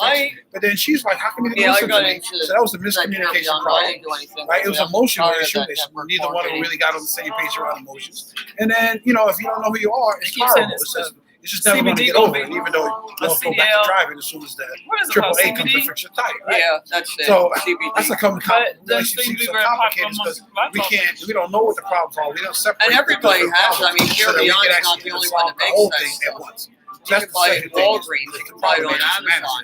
The third thing is that we go through life cycles. You know, they act like they're the only Life cycles. company that makes There's that, 6 different that life CBD cycles. stuff. So the first They're life not. cycle is A lot of the companies dating make life it. cycle. There's 10 steps to They're not the dating unique. life cycle. Here Beyond. Yeah, 3 of them And you can are actually torture. buy Here If Beyond you don't know on them, Amazon. you get tortured because you'll blame it on them, not They sell it on understanding the life cycle. Carry-on. The second Yeah. one is the engagement life cycle. So there's like Why- 4 steps why, to the engagement you know, life cycle. The third Wild one is the hype. marriage cycle, Yeah. which is really kind of like a lifestyle Did you cycle. want some more? The fourth one is the child stuff, You know, and people- parenthood no, thanks, life anyway. cycle. You know, The people, fifth one is the they talk about, the re-entering I'm only in my 20s and look at how much money I'm relationships, making. I dating mean, life cycle, that's a because red it gets flag to separated. me. And You as a know. life, that's a whole nother life cycle. Well, And then the things that sixth they one make that is much money, how how to many live people your life after your Yeah. partner's gone. That's They're, the you know, full when question. they say, oh, So, they go all you this know, money, they're really not together, doing but it you still up. got to deal with it. So the 6 life cycles, you got to actually understand it. It's the They same may be, empowering but how many are mindset not? as That's the the question. Most people don't make money. what do you call it? As Very growing few up, people make we money go that through way. our own life cycles, right? And we really can't do a good job with it. Well, they We all don't have want a you to do parent. the same thing. If we don't know Recruit what people. teenagers You make money until we when you come out of it. recruit people. Nobody wants to get Right? involved. So then that's the third thing, and then There is no manual. Right, There is no I'm, manual. I'm doing so then the fourth of the minerals and 4 vitamins. categories that you really have to manage is managing Dead principles, doctors don't lie. understanding living a life of principles. Because if you're not living a life of principles, you're living a life of circumstances. And circumstance, you cannot control principles or circumstances. But principles are stable, circumstances are not. So you'll be driving yourself crazy. So you actually need to learn how to live a life of principles, bring principles into your life. And when people are growing together, what they're usually growing together is in knowing who they are better and also living a life of principles more. And so those are the 4 categories. A lot of people Somebody wear can the manage smart and learn how to watches, manage those 4 categories. They understand relationships See them just as as well as smart entrepreneur understands I had a guy business. buy this for me. I just wear it 'cause Shout out I can't to, see it. Get old, my eyes don't work as well. Nick Gurr from Chase Classic. So shout out to you, okay? Chase wanted me to shout you out, so I'm doing it. So that's what I have, and that's why relationships are complicated, because nobody's showing you all of those things. But also, people aren't patient enough and disciplined enough to like try to figure another person out. Yeah, So that's why I'm here. Have love present on the planet. yeah, Dab Kitty said we also need to have honesty. Yeah, Are you working she's out talking about anything? 'Cause I know principles. you Yeah, that's told me part of you principles. weren't Yeah. working. Honesty is a big thing. Where you Yeah. People going? lie too much. They lie about everything. Or hide. A lot of times they don't really want to lie, but they want to hide because they don't feel safe. Fair. Right? So when you understand principles, like if you see somebody and you think they're lying, but you don't understand the You also entire wonder why they concept keep of lying, changing things around then here. your You know, they keep interpretation of changing- lying is going to get in the relationship. changing the That's menu why I around. say you got to understand principles. So lying Furniture, the layout. is a I like quality these of furniture character. better than what It was here doesn't before. work. But if you understand why somebody lies, then you I can know. really start recognizing their intention, and then you can make them safe or help them get out of it or whatever. Because kids lie, but they're not trying to lie. So They're like, covering up. Where they had right. So there's a tables saying and that I seats learned like from this. reading this book series called Conversations with God. the seats were I like heard about that. Right, by Or Neil the Donald table. Walsh. It's awesome. I read at least really like 11 a of them. hole and you sat like a That's bench what and there was a table in the raised middle. me up spiritually. That was huge. And he's got a saying, a lot of sayings. One of the sayings is, nobody does anything wrong given That their wasn't here that model. very long. Yeah. Right? And So I like these the way chairs are a people lot more think is the way they're going comfortable to than do the life. stools, like So anyhow, that's the stools, y'all you got. have to I didn't know I was gonna say all that. a lot more comfortable. That's okay. Everybody's interacting as well. I So. see, awesome. I'd rather sit in a chair that has a back on it than a stool. I'm looking at my camera, looking at the camera here, and I'm like, I can't wait till this is on. You look better when I stand up. You're like, straighten up. There you go. Now he looks like he's in the gym, right? Husky man. He's Oh the my husky man right here.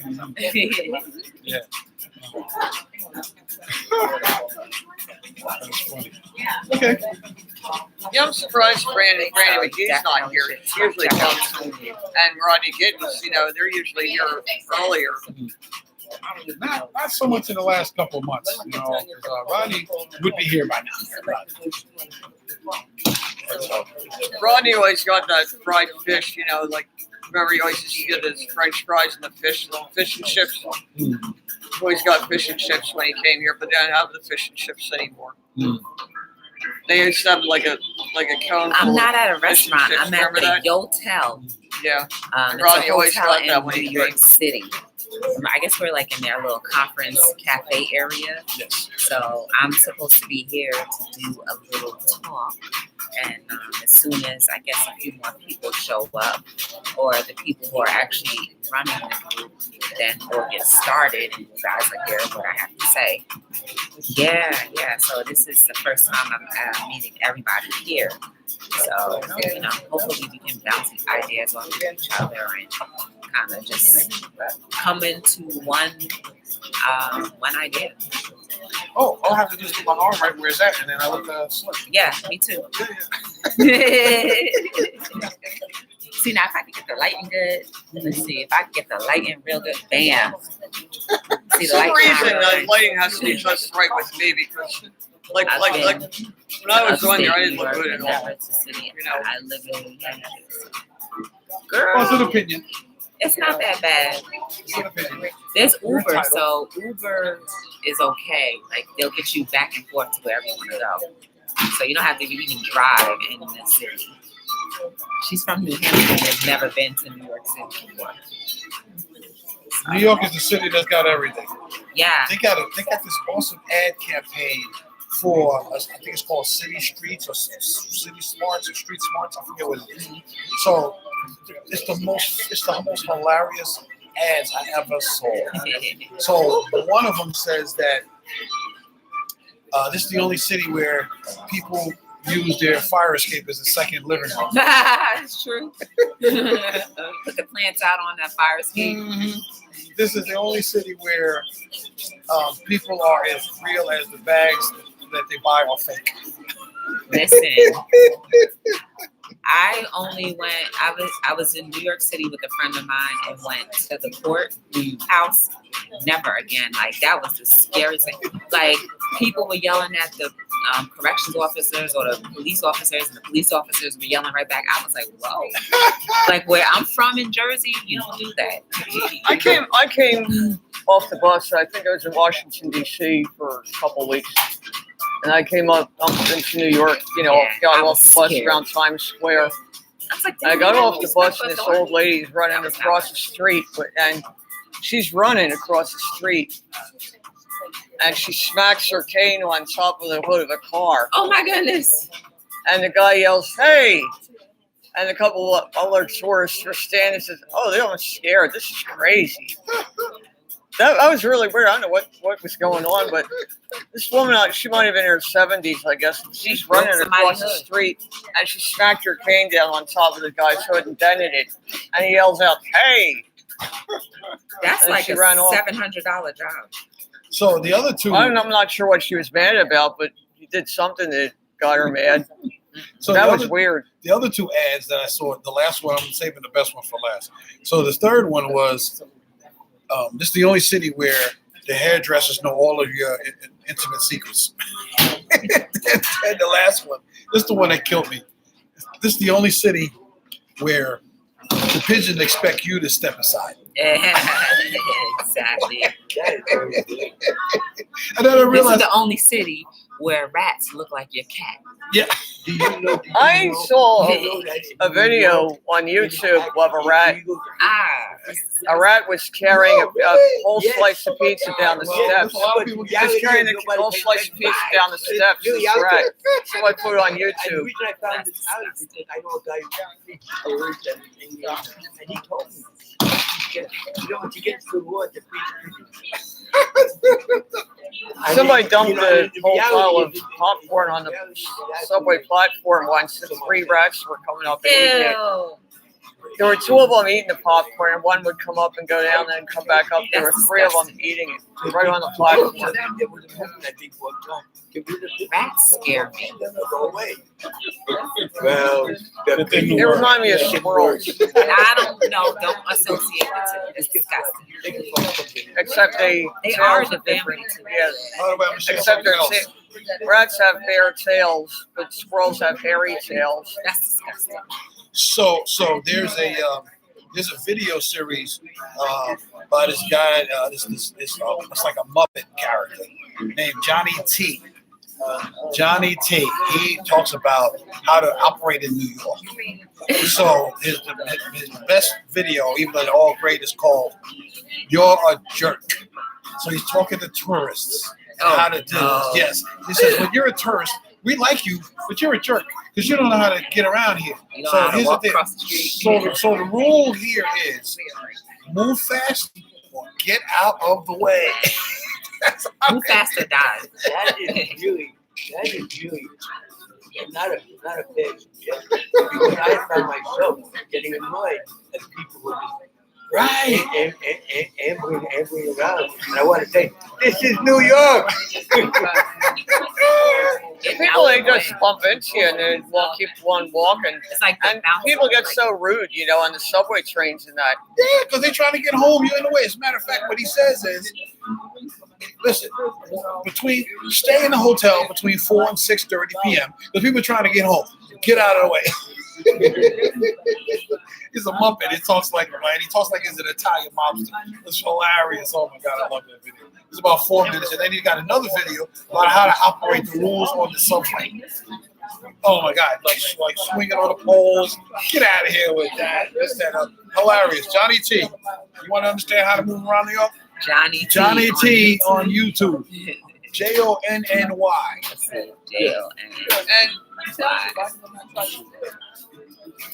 You're a jerk. I love that. Oh, man. Yeah, it's about 8:30. I can't stay much longer. I was hoping that Preston would be here by now.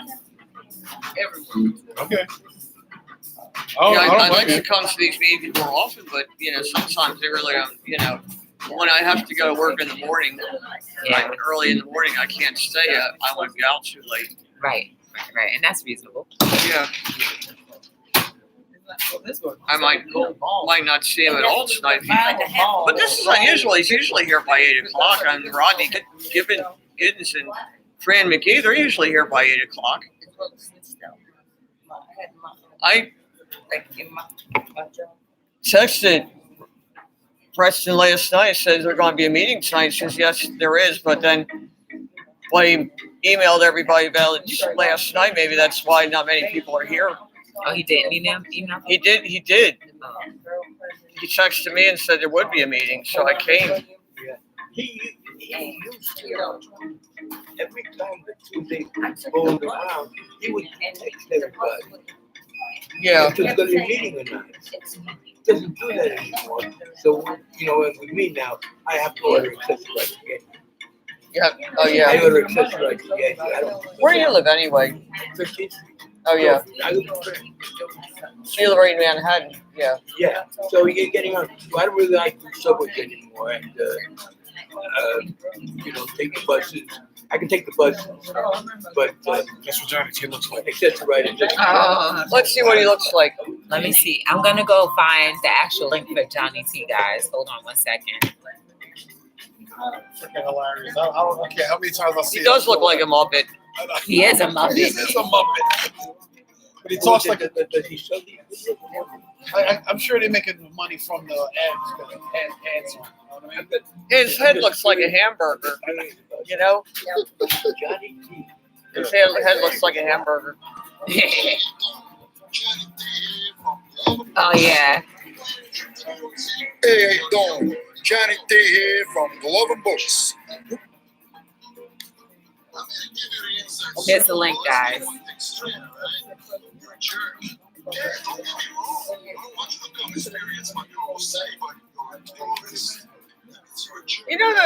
Those city bikes, that people rent? Well, in some parts of the city, like up in the Bronx, they have line bikes, and then they have jump bikes. Do you ever see them? Jump bikes are red. They're bright red bikes with a basket on them. Jump bikes are a bright green color. One time last week, I was coming downtown, and a man had one of those jump bikes. He came down with a jump bike, and the lock, it had a lock on it. It closed on the wheel, and he couldn't get it open, so he had to carry it off the train. Watch the NBA Finals on ABC. He was trying to open the lock, and he had to carry it off the train. I wonder what you were doing in things like that. Oh, that's a little different. It's not him. Yeah. It might be, which one is it, Johnny T? Yeah, that's one of them, but I don't know which one it is. It might be different. We had a feature on that day. Oh, okay. Italian style. Remember that Johnny T here from Glove and Books. We'll play a trip to New York City. I wonder what happened to them. Did they fall apart, those things? You have to ask Billy. Hey, Shamrock, welcome I back. can tell you. I'm sending you a Or link you went to them? that I went to Tony a couple suggested meetings, about I'm not really Johnny T. He'll remember teach you Coach how to Smile? navigate in New York City. Have you ever at Coach Smile's place? Yeah, beautiful place. Oh, Oh, he's got a great place. I love his place. I don't think he has meetings there much anymore. Who? I don't think he has meetings there anymore. oh, he's still. A couple of months ago, I was at a meeting. At his place. I love his house. I'm listening to this. I'm sorry. Yeah. Didn't notice that.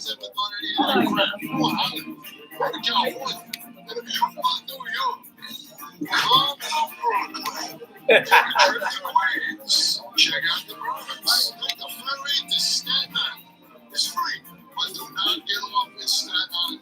Seriously, that's where we put our garbage. Oh, no. Cuisine from every part of the place. Italian, French, Indian, Thai, Korean, Ethiopian, whatever. He sounds like Rocky Balboa when That's he what he talks. was trying to sound like. Yeah. Look, you come to New York, you see the same restaurant drop that to your hometown, you don't go there. What's wrong, man? So, go get the toilet water, but this is stuff on the I think Italian, I said you was a jerk. That's okay. Did they turn the music on? I heard that. No.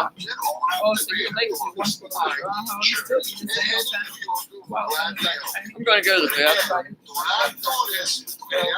Watch my seat. Please do not wear it in New York. Know that carrying a backpack camera is the same as carrying a sign that says my wallet is in my backpack. We're going to the bathroom. I can't wait for you to come to my town. It's amazing. You got questions? Us New Yorkers are happy to help. Did A-Dub leave already? Yeah. He's really cool kid. He's a really good guy. Really good guy. I watch his videos a lot. Sponsored. He does a lot of how-to tutorials about different things. And he shows you everyday life, his life. So it's cool. I like watching it. And he got a lot of stuff. Again, sorry for the quality of the video. I left my webcam and the lighting at home. But I said, you know, I made a dedication to be here with you guys. So definitely I'll be here no matter what. Watching for years. I still No, you're good. You're good. That's why. Don't forget that Hello World is here every night between 7 and 9. That's when I go on. Also, remember to like, subscribe, put your little thumbs up on the videos, and definitely share the videos because you never know if it might encourage you or someone else. So this is the man of the hour. Good evening, sir.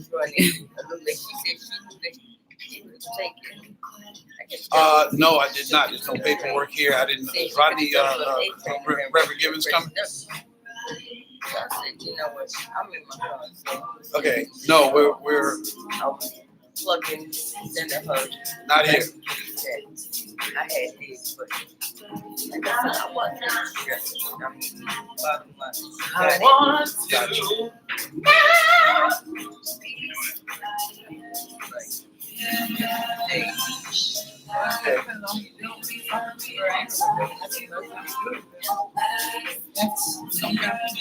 Okay. Yeah, we'll do. All right. Thank you. You don't have the He's on the way. He's not here yet. Says be here about 9:15. No, I'm not gonna be able to stay that long. Got You it. by pressing? My wife coming to town. Well, He said 9:15. I will. So how about this? Since you're, the speaker of the day, you still get a chance to speak even though there's hardly anybody here. That's okay. That's okay. Oh, you're the speaker. Yes. Yeah. Okay. What's your name? My name is Joy. And yes, my name is Joy from Be the Difference Clothing. Happy Joy. I'm excited to be here because Frank Weiner, or Wenning, I'm sorry. Frank Wenning, I actually met him a few years ago through chess. And if you allow life to flow, you'll end up meeting all of the people that you need to meet. And Frank was telling me about this City Works and how he wanted me to connect with you guys. And also, he couldn't physically be here himself, so I'm kind of his little mouthpiece for the moment as well. You're his what? Little mouthpiece for the moment. So basically, he knew that I had an inspirational clothing company, and so I do have one. I'll go back and tell you about that as well. An inspiration for An inspirational clothing company. CLOTHING. Yes. Apparel. Okay. Yes. So between what he's trying to do and what I'm trying to do, it kind of mixed. So I'll start from the beginning. Be the Difference is the name of the clothing company that I have. It was established in 2014. And I primarily just put different little sayings. Sometimes they're short, sometimes they're long, on clothing, on t-shirts primarily. And the idea is to influence people from what they see and also those who actually see what you're wearing. And the reason why I did that is because I noticed at that time, I saw there were a lot of t-shirts that had AK-40s. And I noticed when I looked at those t-shirts, like a sort of kind of feeling came over me. Like, I'm not a violent person, but just the idea of like violence kind of took over my mind. I was like, well, if that shirt can do that for me, imagine if we are trying to be positive, would in turn change that around and turn inspirational into subliminal, like how they did with that kind of clothing. So I have t-shirts like "The grass is greener" right here, just to kind of remind you that you should enjoy your life. Don't worry about everyone else's life, because you have no idea what goes on behind closed doors. Like, a lot of people put smiles on their faces and, you know, they seem happy, but it could be a whole lot of hell going on inside. So the grass is greener, simple message, but just a reminder, appreciate what you have, because it can get taken away. But if you don't like what you have, make it better. Then I have another t-shirt. It's called "Honesty Equals Freedom." If someone primarily asks you how your day is going, and if it's not good, then just simply tell them it's not good. You don't have to go into details, but if it's not good, then it kind of frees you from that feeling of that pressure, like, man, I'm hiding more. Like, I'm already upset, but now I'm hiding more because I can't even get it out. So if you simply just tell somebody the truth, then you become free. So that conversation on see, everything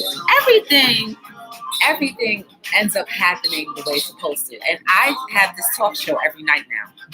Every night? Every single night. That's why it's on now, because I was able to get Wi-Fi. And there's people in the chat too.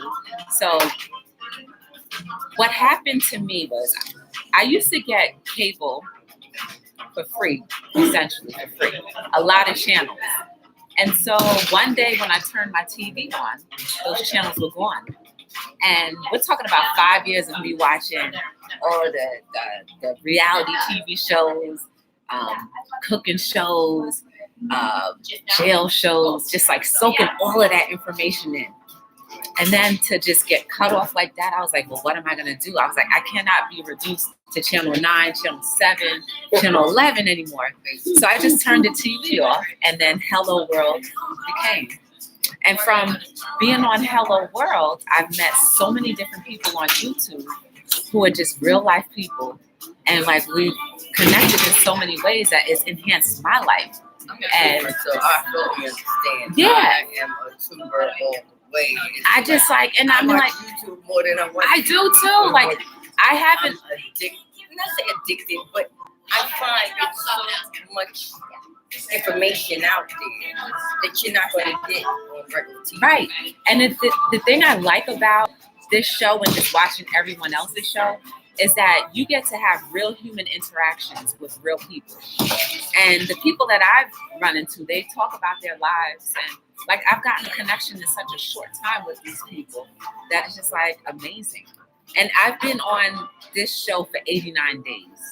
So that means for 89 days, I've purposely not turned on the TV. And I've been tuned into Hello World and just watching everyone else. Dude. Anybody sitting here? Yeah. Yeah, there is somebody That's there. great. But I'm just grabbing you. in a nutshell, that's who I am.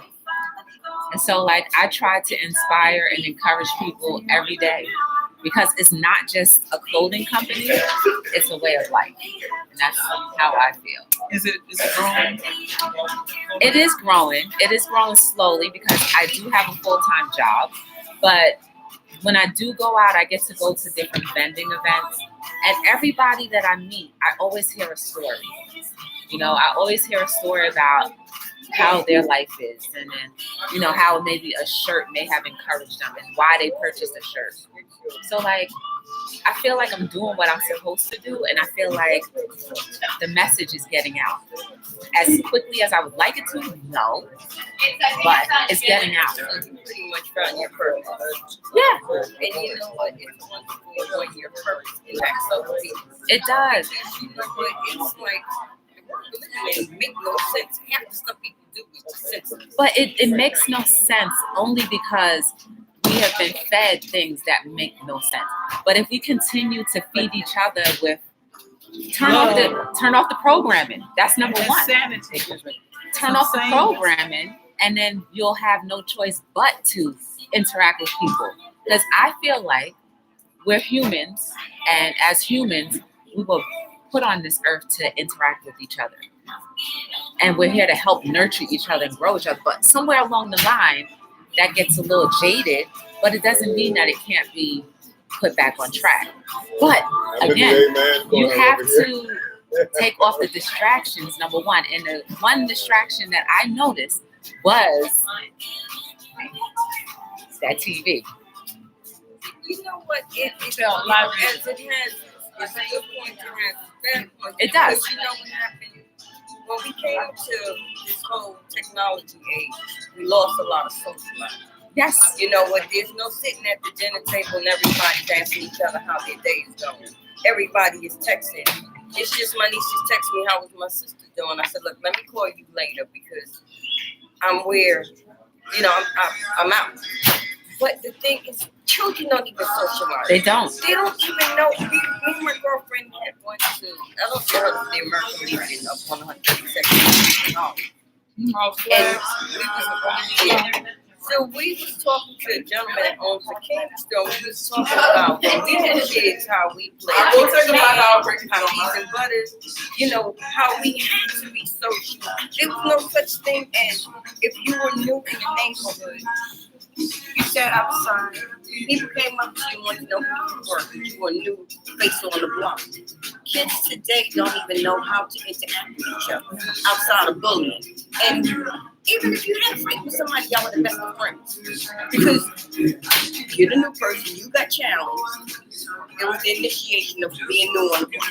But nevertheless, most kids today, they don't know nothing about playing regular games because everything's online. They lost. And as parents, we don't even teach them how to interact. I feel like, and this is just my theory, I feel like the reason why things started crumbling was the beginning and the inception of the microwave. The microwave. I say that because before, everybody used to stop working by 5 o'clock, right? So that 5 o'clock to 7 o'clock, you had time to actually go home and cook, right? But when you introduce the microwave, now all of a sudden, well, I can work a little later because I can just pop everything into the microwave. And then overtime became a thing. So that way you separated the dinner table idea. And now when you separate the dinner table idea, I have to work and nobody's getting raises as often as they used to get. So now I have to work 2 jobs. Family structures are no longer real family structures anymore. So now maybe it's a single family or single parent, some by choice, some by chance. But that's just my theory. I want to add something to your theory, the iPod. What you're saying about the microwave, the same thing with life. Everybody wants a microwave life. They don't want to invest time into nothing because they want everything instant. You know, it's like young people don't want to start from the bottom. They want to come straight up at the because they see things in the end, but forget what the middle is about. Nobody talks about the middle part, or even just the baby steps to get somewhere. Nobody really talks about that because everybody thinks it catapults to the top. But there are people who catapult to the top, but have a quick way back down. Yeah. And they have a hard time dealing with the going down because they never had that support. They never had that support or foundation. So it's like building on quicksand. Like you, I'm starting a small entrepreneur business. Mm-hmm. I make diaper cakes and also I'm dabbling in Make what? diaper cakes. Okay, that's a popular thing. What's a Like diaper cake? where you have diapers and you make it Shaped into like a cake. a cake, but it's Yeah. baby items. Oh, yeah. It's diapers, baby showers and It's a pacifiers. real cake. No, No, baby, it's it's made out of shaped, Pampers. shaped like a cake, but it's made out of baby items. So Like- it's shaped like a cake, but So it they might be roll up diapers in a diapers and bottle. make it into So a you cake. Might can use be the diapers pants. for the baby. Oh yeah, Yeah. you better. Yeah. Yeah. Oh, now you got my You thought. better. Okay, okay, okay. All about the See, baby. I The made baby's like, oh, a cake. Even though, It's shaped like a cake, yeah, right. but it's baby items, pens, pacifiers, bottles, little socks, whatever. Oh man. But it's shaped like a You cake. know, you just made me think about something. Hey, aromatic sides. Welcome to the On Location. You see, the key For a thing pressing is cake? when you Oh, that beginning stages, Right. make all your mistakes. Yeah. And as you make all your mistakes, the only good thing about that is you learn to correct them. And as you correct them, you're more empowered on yourself because, like you said, if you catapult to the top and you don't know how every little step, each step that you took, like walking upstairs, if you was able just to jump from the bottom to the top, You won't appreciate it. no. And then you won't get the exercise. They have us a lot of spoiled kids. Yeah. Some kids are born with so much food in their mouth. They don't appreciate the blood. The But sweat, then the tears. also parents that have children like that, they don't want their kids to suffer like they did, so they take that away from them too. But kids need to understand, be able to correlate sacrifice to They should. achieving. And a lot of times children don't. That's why they're so disrespectful to their parents. They don't appreciate what they have or kill themselves with the car mama gave them, bought them a brand new car. In a matter of months, if not a matter of hours, they dead because they don't realize this is a car that can kill you and somebody sacrificed greatly that you have it. It's true. by the way, I take it back on the iPod. It actually wasn't an iPod, it's the headphones. Go with the iPod because you yeah, can't hear separate. nobody. You just shut down from the world. Separate, yeah. And that's the beginning of it because the computer wasn't that, even though it looked like it's the internet. I'm gonna say it was this. Okay. I'll tell you what was really interesting though, when these first came out and people had just got out of jail, and I really thought that people were talking to themselves, and so I can imagine when a person got out of jail and hadn't seen those things, but they were thinking, man, this is a whole different world for them.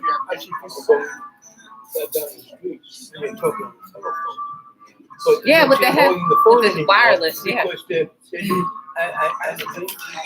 My day, we took that guy.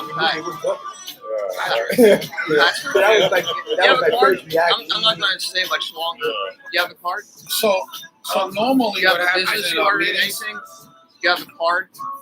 Patricia, hold on a second. Patricia, hold on a second. Yeah. So normally what happens Okay. is before the speaker speaks, you introduce yourself last, even though you already did, and then everybody introduces each other so we know who's at the table. And so I didn't say that because we played for Billy. Okay. Preston told me to make Billy do it. Let her. What's your name again? Joy. Your last Oh, name? you mean W. to open up the meeting? W. Yes. Oh, okay. That I go Initial, by my author name. Where's Joy, you don't have a little Got thing it. for You're the- right. Yeah, I just became an author in October. What's the name of your book? Quotes that make you say "oh" from Instagram to your hand. Oh, They're all original quotes. Oh, I know they are. that's good. And I like that. I'll give you guys information All too. right, great. This is the last of this card. Anybody can grab it. You have more? No, Of that card, that's the Oh, last okay. of it. But I have Oh, yeah. business cards. Okay. Yeah, that's a good That's a idea. good idea. Business cards. Yeah, if anybody wants. And give me your name again, young man. Tony Veer. Because you're so good with self-analysis and that when people Oh, good. promote Okay, themselves yeah, and we'll come take out of their that. shells and Okay. become the best they were born to be. That's my life purpose. Okay. So let me, Honored, thrilled, and happy. let's do it this way. And that's William Michael Spearman himself from Alabama. So good to see you all. And here you go, Pat. I have one already. Oh, sorry, I gotta take this call. Yeah, go ahead. And Good Mr. evening, Spearman, ma'am. what you have to say to keep us Oh, okay, thanks. So, welcome to CityWorks. Thank And, you. Taking order. And Preston usually asks me to introduce everybody and everything, and he doesn't make it here, so I've been doing that from time to time. And I'll say a little bit about CityWorks and how it started and what it is. It's a diverse group of people from all over New York City to make New York a better city. It's been around for about 20 years, give or take a few. And actually, from what I understand, it was a landmark project. And for people that are familiar with landmark, they, in fact, a lot of people, other projects or the city work projects have been affiliated with landmark. And landmark came out of EST. And EST is a method of meditating and getting into who you are. Like a lot of method actors use it, like they study the part of the person, they hang out with the person, they pick up their characteristics, and then, so we have that natural ability to be able to transform our mind. So through landmark, you come in 3 days, you're like a whole different person, you know. So saying that, we here are a diverse group of people, a lot of projects. When Preston gets here, Christ, is he coming? Yes. Oh, then he'll fill you in on the different projects that the things that City Works have accomplished over the years. And there's like 440 nonprofit organizations in the City Works organization, and Preston will tell you how to become a part of that, give you a pitch on that. And I'd like to welcome our guest speaker. And let me get your name again. Joy. Joy, W. right. Joy. I got a call from Frank saying you were going to be here. So Yes, I thanked him too. Oh, great. You know, when I started talking about it. Right. So without further ado, we'll turn the meeting over to you. Again? And, what we We're do? finished. Yeah. Hello, everybody. What Introducing we do, themselves. yeah. Each one of us will introduce and say who you are and what we do, and about 1 minute or less. That's really good. Take 2. Okay. Okay, it's turn because we've done it. Please. Unless you're going to say more, Tom. Okay. Okay, my name is Ted Mornell, and I produce and direct plays. I'm doing that most of my life. I can only say all, but I had a life before I was doing this. I also work with Fran MahJ, and we've been working on a project cleaning up the water. We want to clean up the waters of the world. It's sort of an educational project about what we can do to clean up the water, and how we can help people do that. We were putting on what sort of 10-minute ways. The reason it's 10 minutes is because that's the time we get sometimes in our festivals. We're also planning on trying to make an animated film of what we've been doing, sort of a combination of live action and animation. And just for everybody who knows Fran, she's broken her hip. And the last show that we just did, tripped over a cone, and she broke her hip. Fortunately, it wasn't that. It turned out not to be that bad. She's still in the hospital or she at home? She's moving her today to rehab. She's moving her today to village care. She's over on West House Street, if anybody didn't realize. How long is she going to be there, do you know? And that's about all I have to say right now. Thank you for sharing. Hey guys, doing? My name is Pat Walsh. I'm an animator, entertainer. I also create properties, and I want to help people with my network and my abilities to make things happen. So I met Billy. He came over, pitching some projects. Everybody here knows Zeal. So Zeal and trying to help him move some of his projects forward. I started actually formulated it, but did some T-shirts and stuff with a guy that was a maintenance guy in my building that was in jail. We started we're trying to start a company called Young Entrepreneurs Association of Harlem. We're helping inner city kids. I just wrote a TV show called HS10, which is to inspire inner city youth to the spirit of soccer. I grew up playing soccer, and I'm not sure how versed you are in that sport, but it's a very international game. So 1 minute you're playing with Kenyans, the next minute you're playing with Germans, the next minute you're playing with Mexican guys. So it's very, very, it's got a lot of spirit and very rich cultures and stuff like that. So I played professional soccer after college. So I wanted to make a show to inspire the youth to spirit soccer because it's a wealthy game.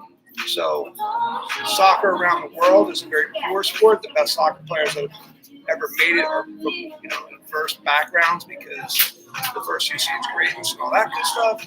But here it's like soccer moms, wealthy neighborhoods. And the reason they do that is because they realize there's so many people that play soccer, so they started a registration process. So a lot of these guys, like these Mexican cooks and stuff, they can't have their kids play soccer because they can't even afford the registration fee. So they're out there behind schools playing soccer on the blacktop and stuff like that. They're not around the coaches that can show them moves and stuff like that. So it's very difficult for them to be enriched. Also, let's say, for instance, New York. New York is all about basketball. Mainly basketball. So there's only so many spots in the NBA, but there's hundreds of thousands of professional soccer slots in the country. So if our best athletes were playing soccer, I think our as a country would be that much better, and it would also be able to have many of our great athletes make a difference in their own community. So that's the show. It's not a high school show. It's like 90210. But 90210 in the South Bronx. So I'm trying to keep it very, very like pure. So I was talking to maybe good or bad. I've had a lot of so I don't know if you guys know who DJ Cool Herc is. Yeah. Okay, so Herc's I knew Herc. I did in my senior year of high school. I was in gym class for the entire year in Taft High School. That's why I graduated from. Right. And I'm looking at your Yankee cap, and I'm thinking, I only lived 2 train stops in walking distance to Yankee Stadium, so I'm just lit up right this minute. Just bring his name up. If I can even know his name, you got your cool card. I've hung out with her a bunch of times, and you know why he didn't really he hasn't been enriched by his spirit. It's a little bit difficult to work with. I've talked to Fab Five Freddy. I've talked to a lot of the guys that are in that hip hop game, which I wanted him to be the principal of the school. So I didn't want to write his words because he's very he's got some, very amazing. He's super smart. He's got like that Aristotle brain. And so I said, look, I'm not going to tell you what to say, whatever you're going to be the principal of the school, and I want to tell you what to achieve, and you can do this and that. So I'm close with him, but a lot of people are saying, you might be wasting your time. None of the rappers were able to get together with him, and he wasn't able to take the opportunities that he had and build forward. I'm hoping that I can convince him and show him that there's a way to do this. Everybody, not yet. And I know a lot of people that don't. But the more the merrier, and getting a lot of graffiti artists and people that have come through the system of New York City and being around here. I've been here for 30 years. I'm from Trenton, so small city, tough city, and I want to make this TV show about that heart and soul. There you go. Okay. All right. So there's a graffiti art picture of Cool Herc on 165th Street in the Grand Concourse. Yeah. I had to take it. I have very good relationships with a lot of those people as well. So, graffiti artists, rappers, and each episode would have a different song about their neighborhood and what it means to them. So, them come to school, New Yorkers come to school differently than, let's say, 90210. They came in Ferraris, but we might have some Ferraris. We might have people coming on the subway, people coming on buses, taxis, riding From all walks of life. From all walks of life. So it's showing how diverse New York is, and then the principal of the school has it's like a new school almost. So it's the worst people that are dealt the worst cards, people that have issues in home and just maybe some bad kids, or maybe their parents are bad, or drug dealers, whatever it is. People that really support that. So and then mix them up. Yeah, we can have a meeting like at my partner's office to really take this to the next level. Figure out a time.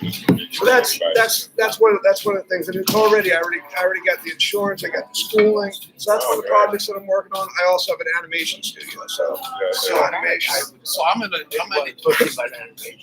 There you go. So last thing I'm gonna say is that we do gotta move on. Yeah. Is that I'm in a Facebook group called Growing Up in the Bronx in the 40s, 50s, 60s, and 70s. There's about 60,000 people, members in the group. It's hilarious. It's adorable. I mean, oh my God. I put in, what was your favorite street game? Got like almost 400 comments, bro. So yeah, Connect me. I'll put you in a group so you can find some and it's a lot even with soccer is going to be cool. It's going to be like when I played professional soccer.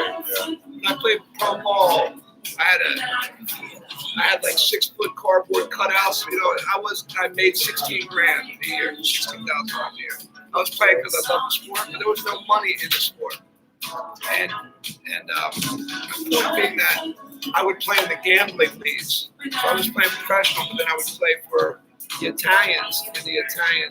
And we would play the Albanians and the Koreans, and they would gamble lots of money. So trying to make it cool, and the introduction is going to be something that no one has ever seen, because to be like, I went through it and it still exists, and it's very, very enriched with different cultures and like very charismatic people.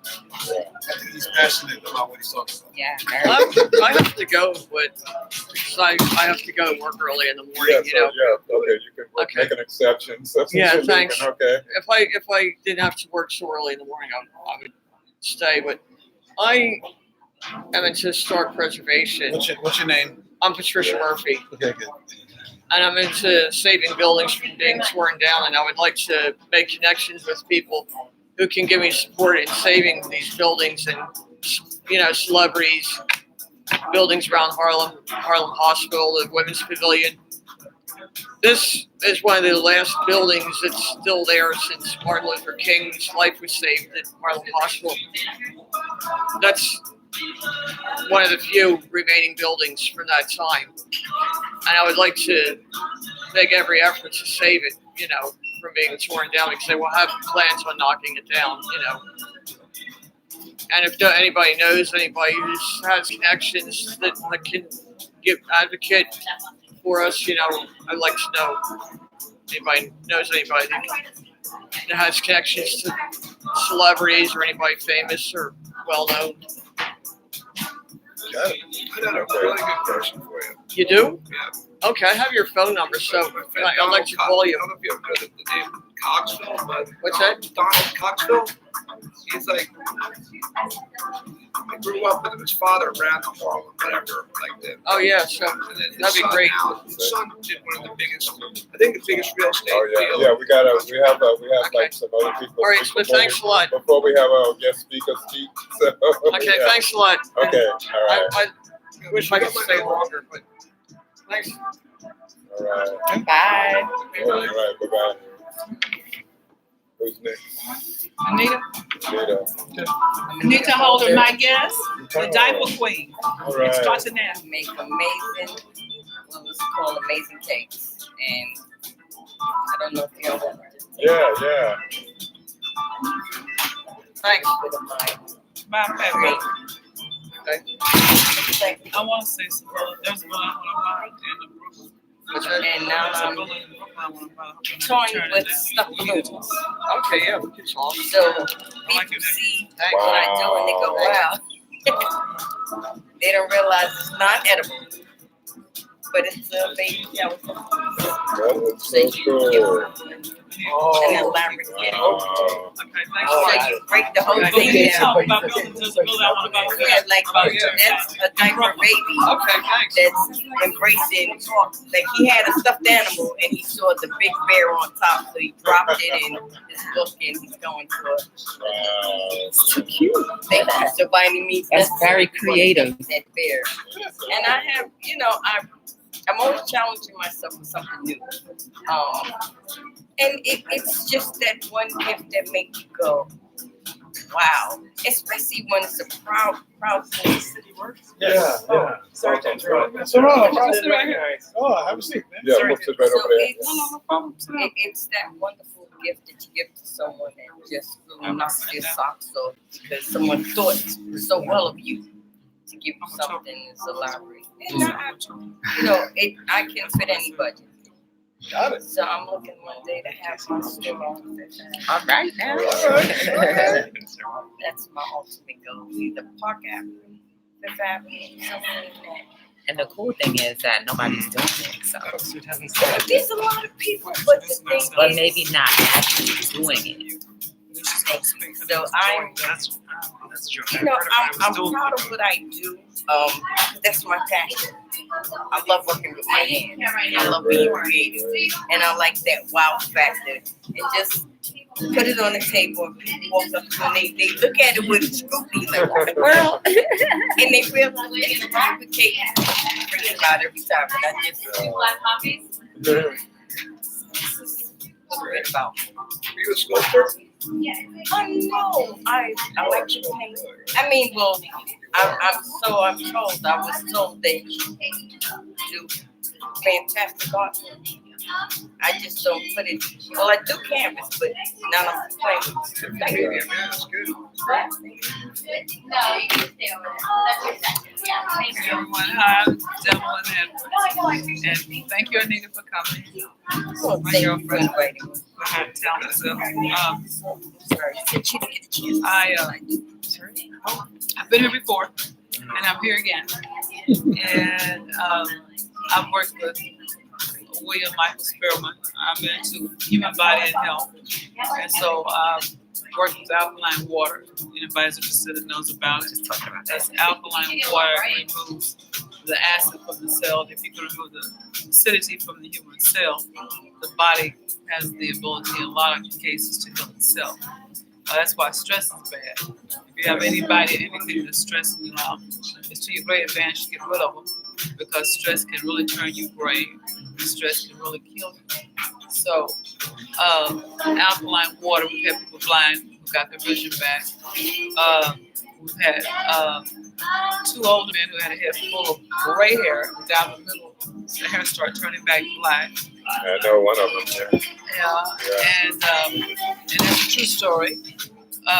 We had a man whose feet were black as his hat, and the doctors were threatening to cut off his toes because of diabetes.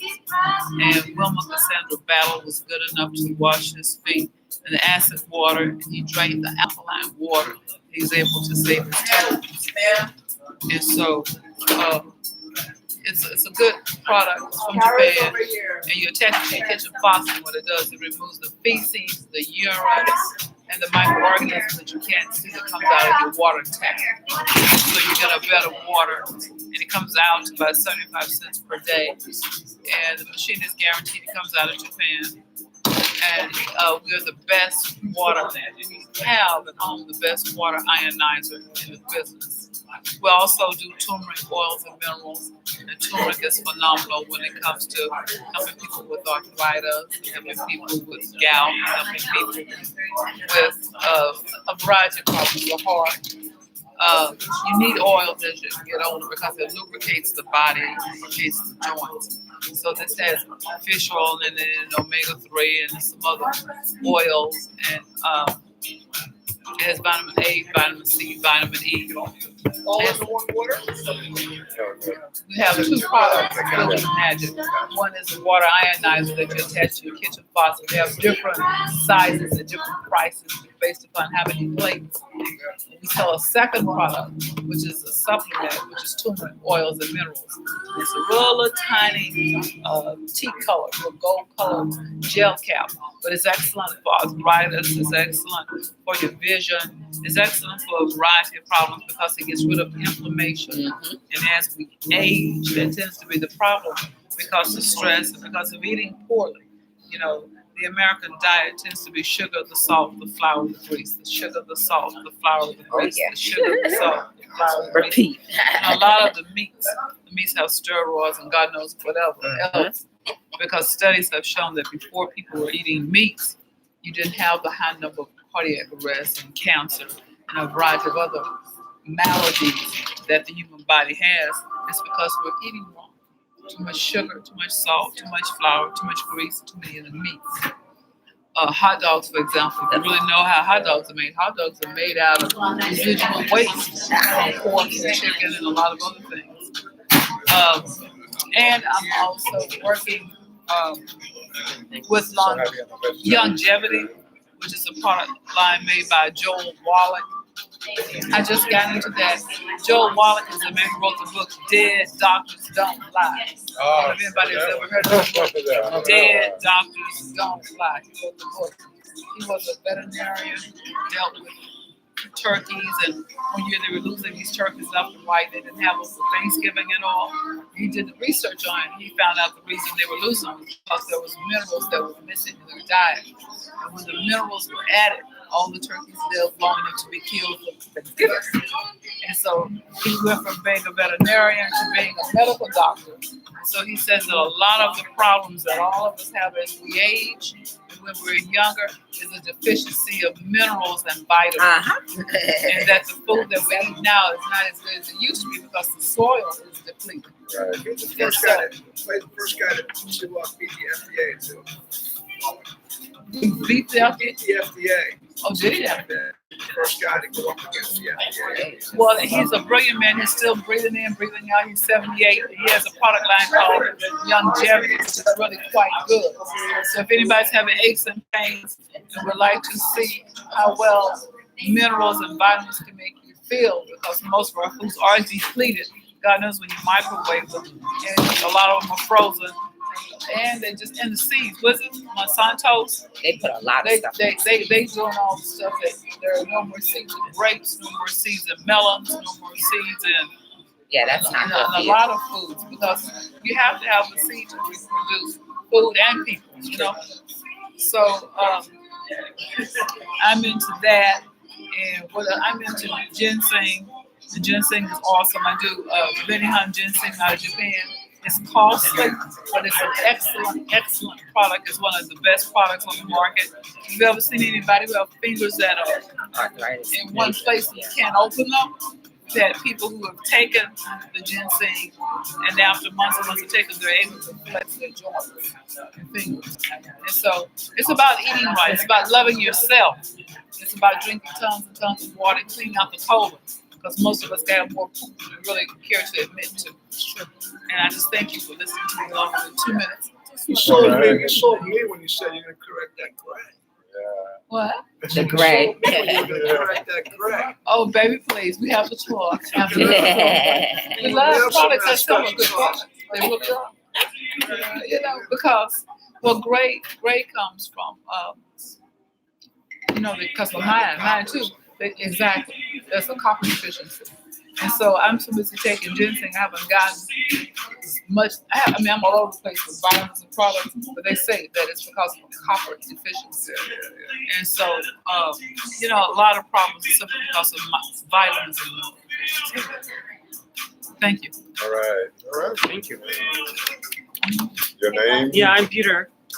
This is my third time here. Who invited you? Sorry? Who invited you? Frank went and invited me. Okay. Probably. Yeah. So I was told that there was a person named Joy. Oh. So there's a lot of background communication going on that somehow causes various people to appear here, I guess. So I'm have been for my professional life a software developer and a technology consultant, and I've become interested over the last 2 years in humanitarian work and technology needs in humanitarian work. So say that again. What kind of? Humanitarian aid and technology needs in that context. Yeah, and for the most part, as I see it, those needs are sometimes very basic, but it's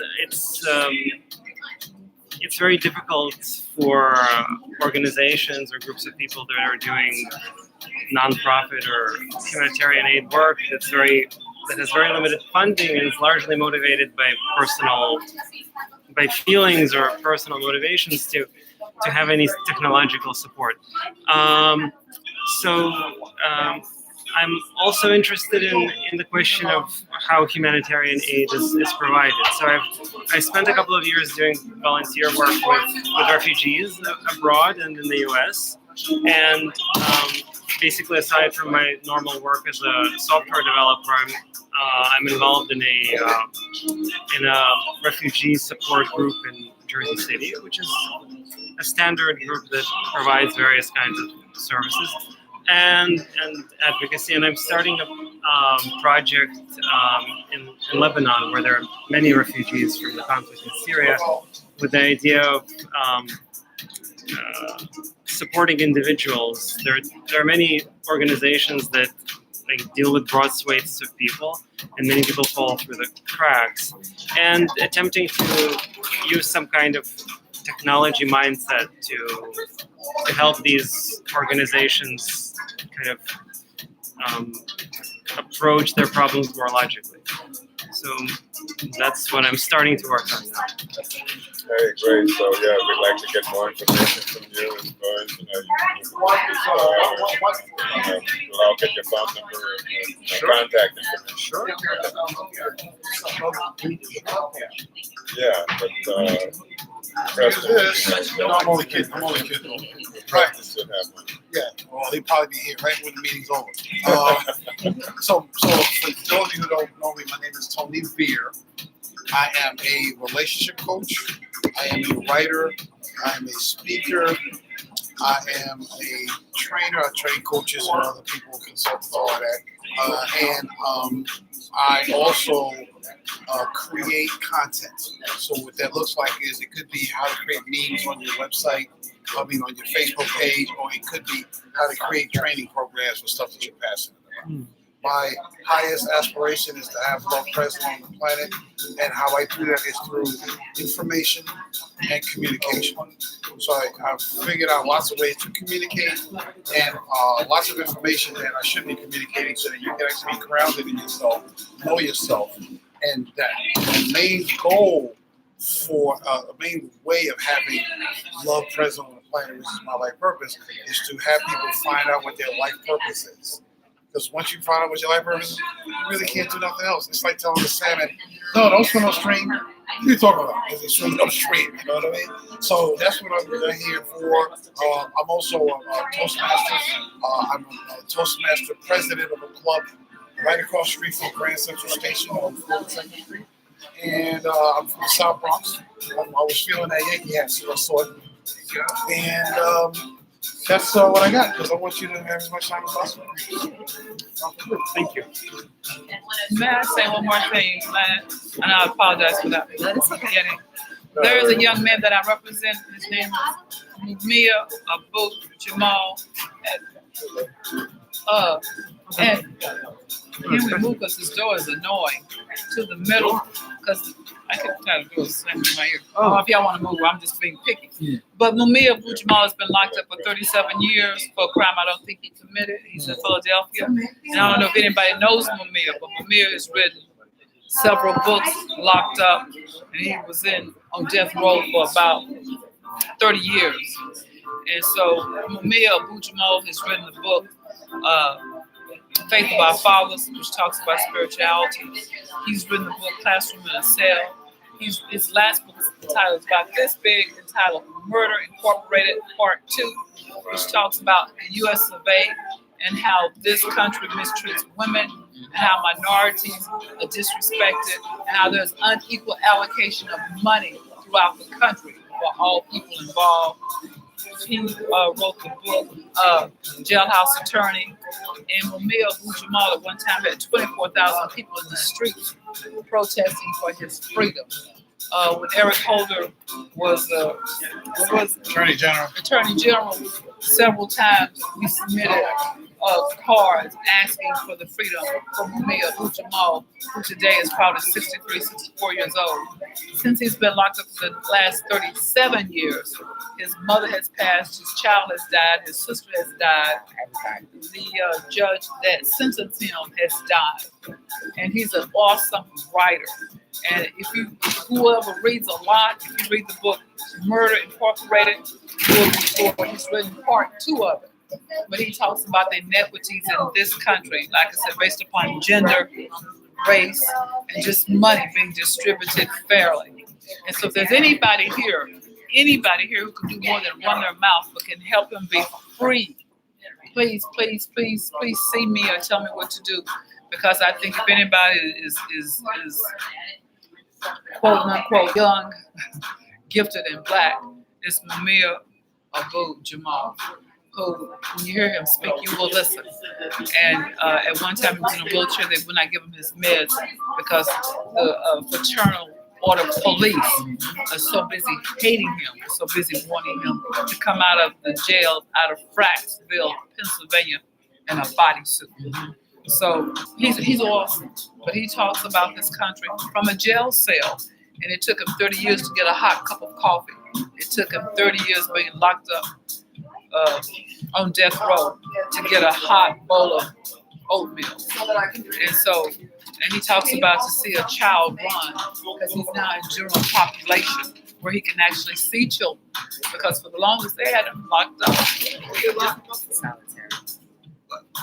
He talked about just standing up for equality. And Rizzo, who was an Italian mayor of Philadelphia, he and Rizzo collided. So much so that when he was free, Rizzo would ride by in a police car with a cop, and they would go bang, bang, bang, bang to MahJ. MahJ simply stands up for truth. And he's not a boy, and he is articulate, and he can do more than curse and grab his peanuts and sing songs. He's a real man on every level. And he talks about the truth and the inequities in the US of A, and how this country is responsible for so many wars and so many deaths, and how the budgets are not done for the masses of people on American soil. He simply talks about the truth, and they want him quiet, they want him dead. And the fraternal order of police cannot stand him.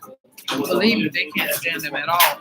And a cop was killed when he was framed back in '85, December 1985. He was driving the taxi because he got thrown off the radio because he told the truth. And his wife was having all these babies, and he ran to support his brother who was getting beaten up by a cop. And in the process, he got shot. He got put in jail for the last 37 years, and his brother is running still. So I just want to interrupt because we really disrespected and dominated her Okay, time. I'm sorry. That's okay. I have to go anyway. But if you have any questions about anything that I was talking about, please ask, and then I'll just exit so you guys can finish it. Can you give us 5 or 10 minutes before you go? I can. I've been here since 7, so I can give you a little bit more time. Okay, good. It's 9:30, and I do have to go to work as well. Okay. So just whatever you want to know, I can tell you in a nutshell. 5-10 minute presentation. Did you read that already? I sure did. And then people came after she did it. We were going around. Maybe that's what she had to say. Yeah. So that's why I'm like, look, this. But you can always catch me every single night on Hello World. It's a talk show. We talk about everything and anything. So if ever you guys wanted to call in to talk about anything that you're doing, definitely just call. Because I feel like now is the time for us to heal and actually put what we talk about to action. Because a lot of times we get entertained, but we don't put things to action. But I'm more about putting things to action. So that's like the purpose of Hello World, Be the Difference, linking up with Frank with difference makers, and just coming out to different support groups like this. What time is your show? It's what between days? Every night. I go on 7 days. 7 days a week. I go on between 7 and 9. So if you don't catch me by 9 p.m., then more than likely I'm not going to be on. But thankfully there was Wi-Fi here, so I've been on since 7, and a couple people have been watching and commenting on different things that you guys have been saying. So that people are absorbing what you're saying. Oh, they're here. So can I buy a book right now? Do you have a book? It's in the car. What's the name of your book, please? It's quotes that make you say "oh" from Instagram to your hand. 100% of the quotes are all original, and I have them copywritten because sometimes I'm like, where did this stuff come from? Like it couldn't be all just me. When I was in the chat one day, somebody was like, oh, that's just, I guess, God speaking through you in some ways. And I'm like, okay. So that's pretty much what it is. Like affirmations? close. Yeah.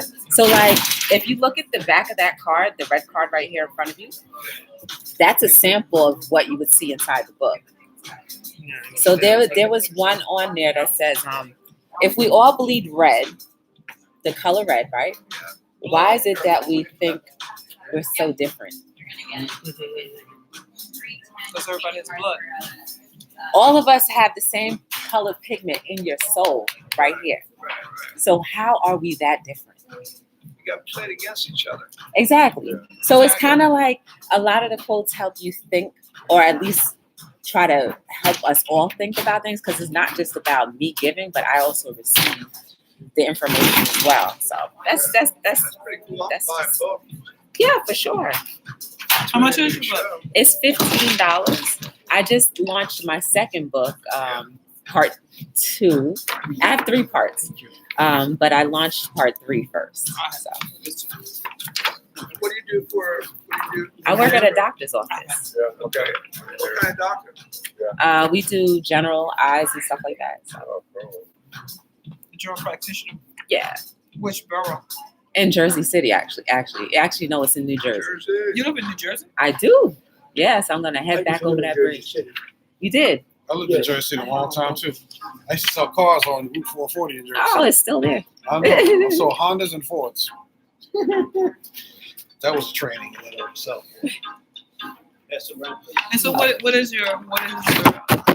what do you leave us with? What do you tell us? What do you suggest that we all do to make our lives better? I think every day we get a chance to start fresh. And I think we have to remember what is the most expensive commodity. It's time. Because once it's gone, that's the only thing you can never get back. You can always make back money. You can always make back going to a job or getting a, but you can never take back time.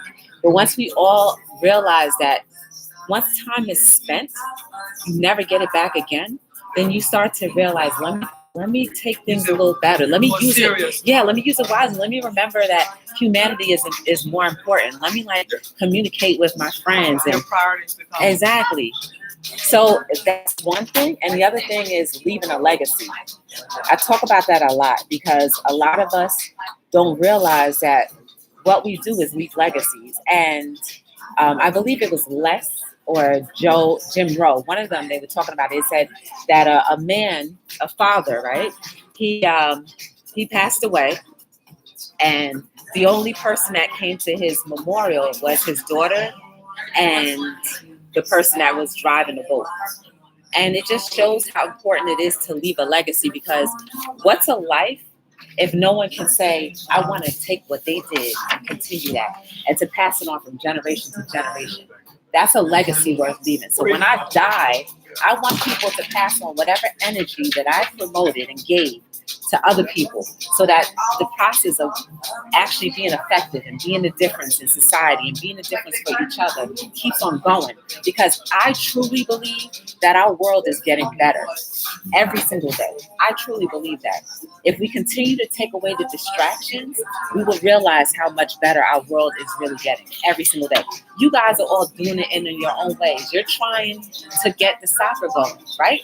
You're trying to make a show that is positive about school, soccer, and just being living, right?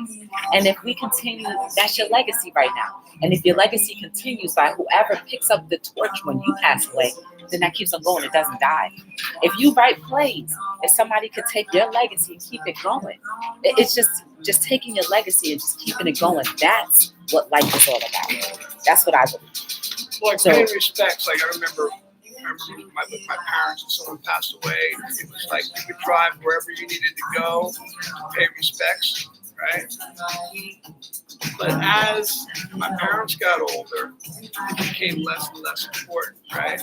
And I don't see it that much anymore.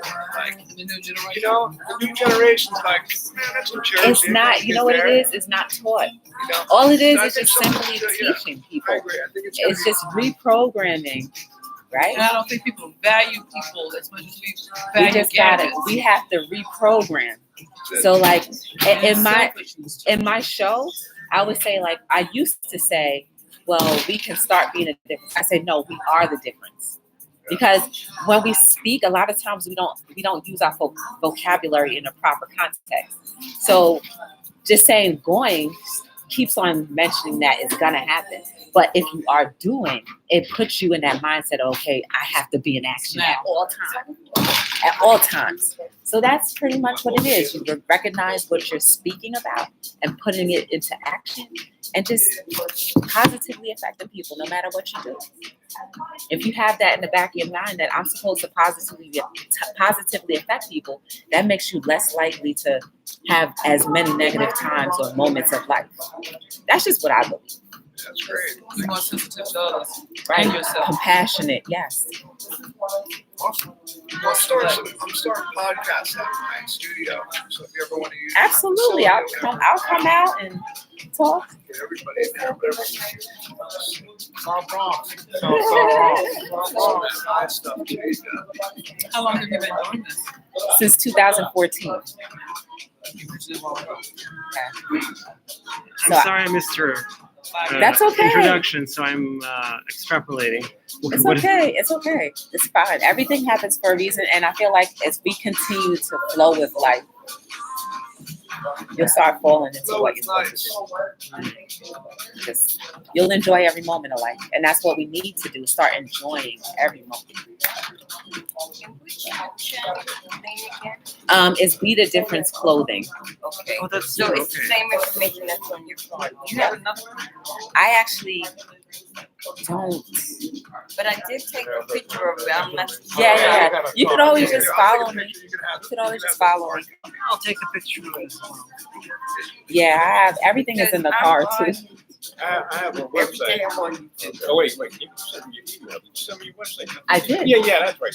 The email had the website and everything. The YouTube, the Facebook, Instagram. Yeah, all of us are committed to something, and we just got to continue to do that. I want to say this before you go because you might be interested in this. But next month, July 6th and 7th, the first full weekend of July, right after the 4th of July holiday, I'm going to be delivering a workshop called Life by Design. It's going to be 2 days. Like I said, 6th, 7th, Saturday, Sunday, 9 a.m. to 5 p.m. I am charging $97, but I promise you two things. By the way, anybody who's done workshops, $97 is like a cup of coffee compared to most programs. And it's 2 days workshop. Yes. Yeah. Saturday, Sunday. Saturday, Sunday is going to be on 18th Street near Fifth Avenue. The program, I promise you two things. One, you're going to be able to recognize anybody that you deal with just from watching them walk or listening to them talk or watching their facial expressions. Definitely going to be able to see it.